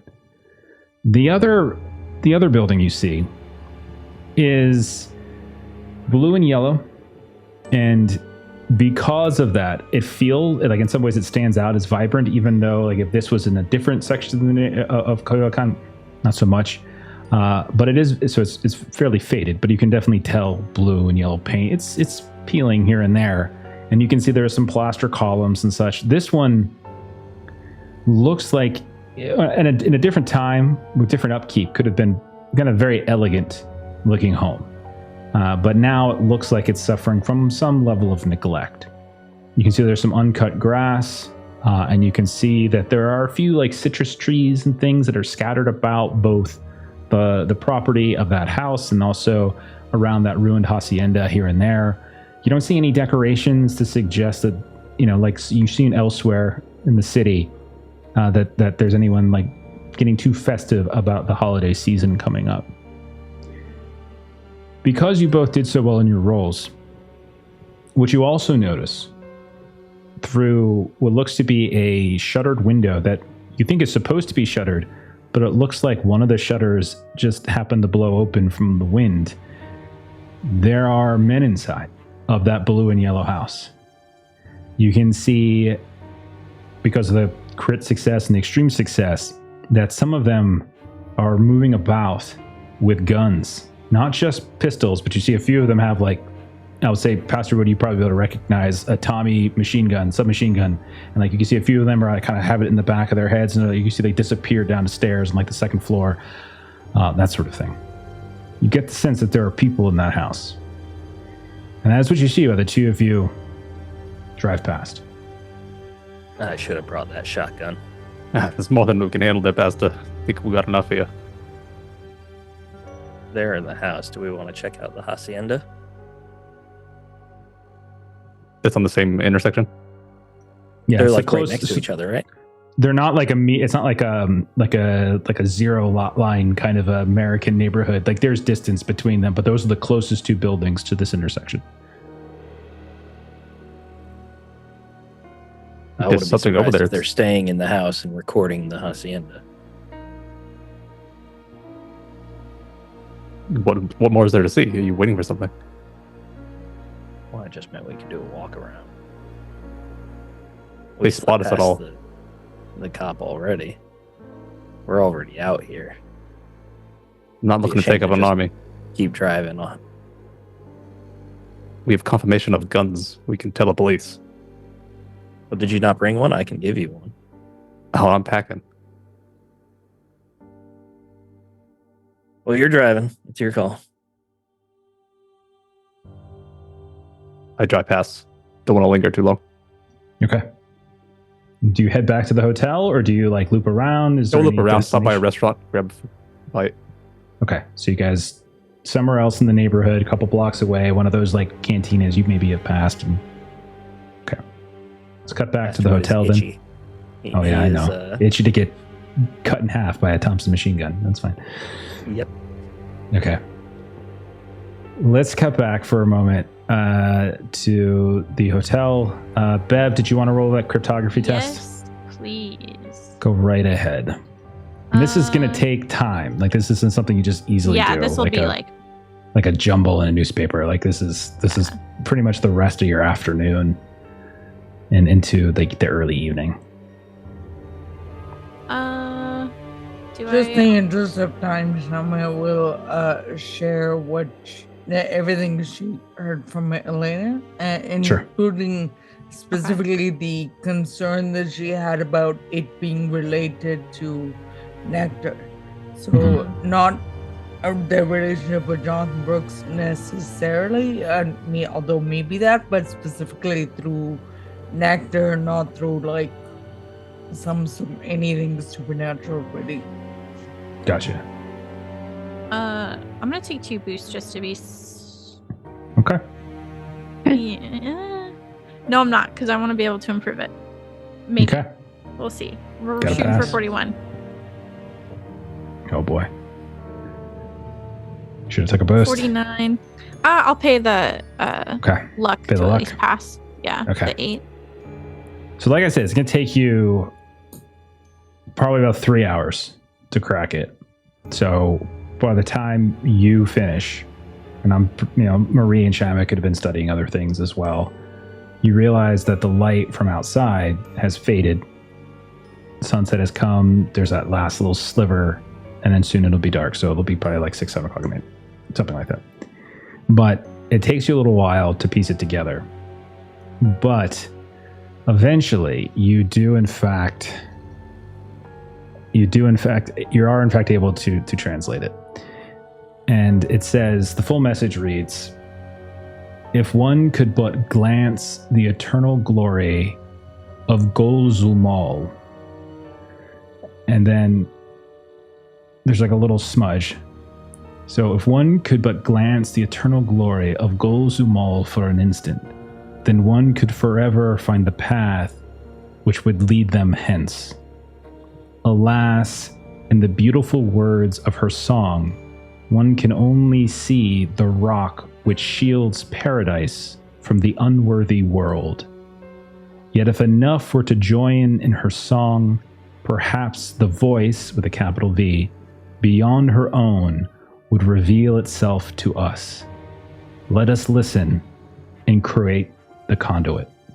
And we're going to go ahead and we're going to end on that for tonight, and we'll pick up next time to see how you guys want to handle the rest of Mexico City. All right? With an escort. Holy crap. With that, you've gone through all of his stuff. Like all the things that you brought back. Okay. Nice. Cool. We doing all right? Everyone okay? Everyone feeling good? Everyone excited to watch Pastor Wood get obliterated by a Thompson machine gun? I should have brought the shotgun. I knew I should have. I messaged Long when we were planning, should I bring the shotgun? And he said, only if you think you need it. And I'm like, okay, that's a no. Long wouldn't say no, but that's what he meant. It's fascinating to me. Like, we're in such a similar situation as LA, where it's just like the two of you go to stake out this place, and Pastor was like, let's go in. And then it's just like, you literally died, and you had to use your luck to survive. Like, you otherwise, Pastor would be dead. So it's been like 30 some years since I last learned a lesson. Like, I'm not going to start now. I think it makes sense that you are on the road so often. Otherwise, I don't see how on earth Carmela, your brother, or your son could get through a day without murdering you. Anyhow, Steven, shut up. So Maitre can tell us about what she does on the internet. Go ahead, Maitre. Jesus Christ. I was not ready. It was get ready. God damn it. My siblings games on YouTube, where I make system agnostic or multi-system content, but the GM and player experience that you should check out if you want to chat. Fantastic. Steven, what's up with you, man? Well, I've got something kind of cool going on. Do you know what happens in 12 days? Anyone? No? Okay. Rhetorical. Wow, you all don't know anything that's going on in my life. Thank you for the enthusiasm. Okay, I'm just gonna. Why don't you tell us what's happening? Are you talking about the release of Huckleberry? Oh, jeez. It comes out in 12 days, August 1st. I'm very excited about it. It's a weird Western game. A lot of horror elements. I take a lot of inspiration from Jeff as a GM. So if you like all the creepy stuff he comes up with, I channel that in a worse way through Huckleberry. So you would love it. I'm going to say my mother told me that it's amazing. She's never played an RPG, but she said it's the best thing she's ever seen. If you'd like to play it early, hop onto the Lollygagging Discord, because I run playtest events there. Yeah, we have a Discord. It's pretty new, still pretty new, I'd say. And you should join the Discord, because we also post all the handouts from the sessions in there. So like all the album liners, all the letters and stuff like that. Jeff makes amazing handouts, and we post them in the Discord so you can read along with us. And we post funny GIFs in there, so you can see all the inside jokes, be a part of inside the joke instead of outside the joke. That's about all I got. All right, right on. I don't make all of them. I got to give credit to the actual game has some of them, and then the Alexandrian, I've been pulling some from his remix here and there, but then I have my own as well. So there's a mix of all that kind of stuff. Anyhow, I know which ones are yours because they're the best ones. Honestly, I actually kind of agree with that, to be honest with it. But, anyhow. Okay, anyhow, as for us, what do we got next? Monday, Alien. You can see myself, Maitre, Melissa, as we were playing through some Alien. Tuesday, Steven's broken our hearts in his contract. We do not have a game on Tuesday yet. Eventually, we'll get back to Tuesdays, but we're not there just yet. Thursday, we got some Simba Room. And then in a special Friday session, usually it would be Warhammer 40K next week, but we're actually going to do Delta Green. And so we're going to do another round of Delta Green. You see all these people here playing in that. And then we'll have more Call of Cthulhu next week as we are pushing right up against it with Mexico City. I'm very curious to see how you all want to handle all this kind of stuff and see how this all resolves itself. But that's all we got. Thank you to everyone hanging out tonight. Thank you to the raids tonight. We got Tales from Myth and Mayhem. I think we have Infinite Monkey Tales. Is that right? I think is that what we had? Yep. Any others? Okay, perfect. Thank you so much. Make sure you're following them. Let's go ahead and pay it forward. Let us rate all our friends from Boys from the Baltic Star up. So we're going to go ahead and rate them. Follow and say hi, and we'll see y'all later. Bye-bye. I'll be seeing you. Adios. Bye.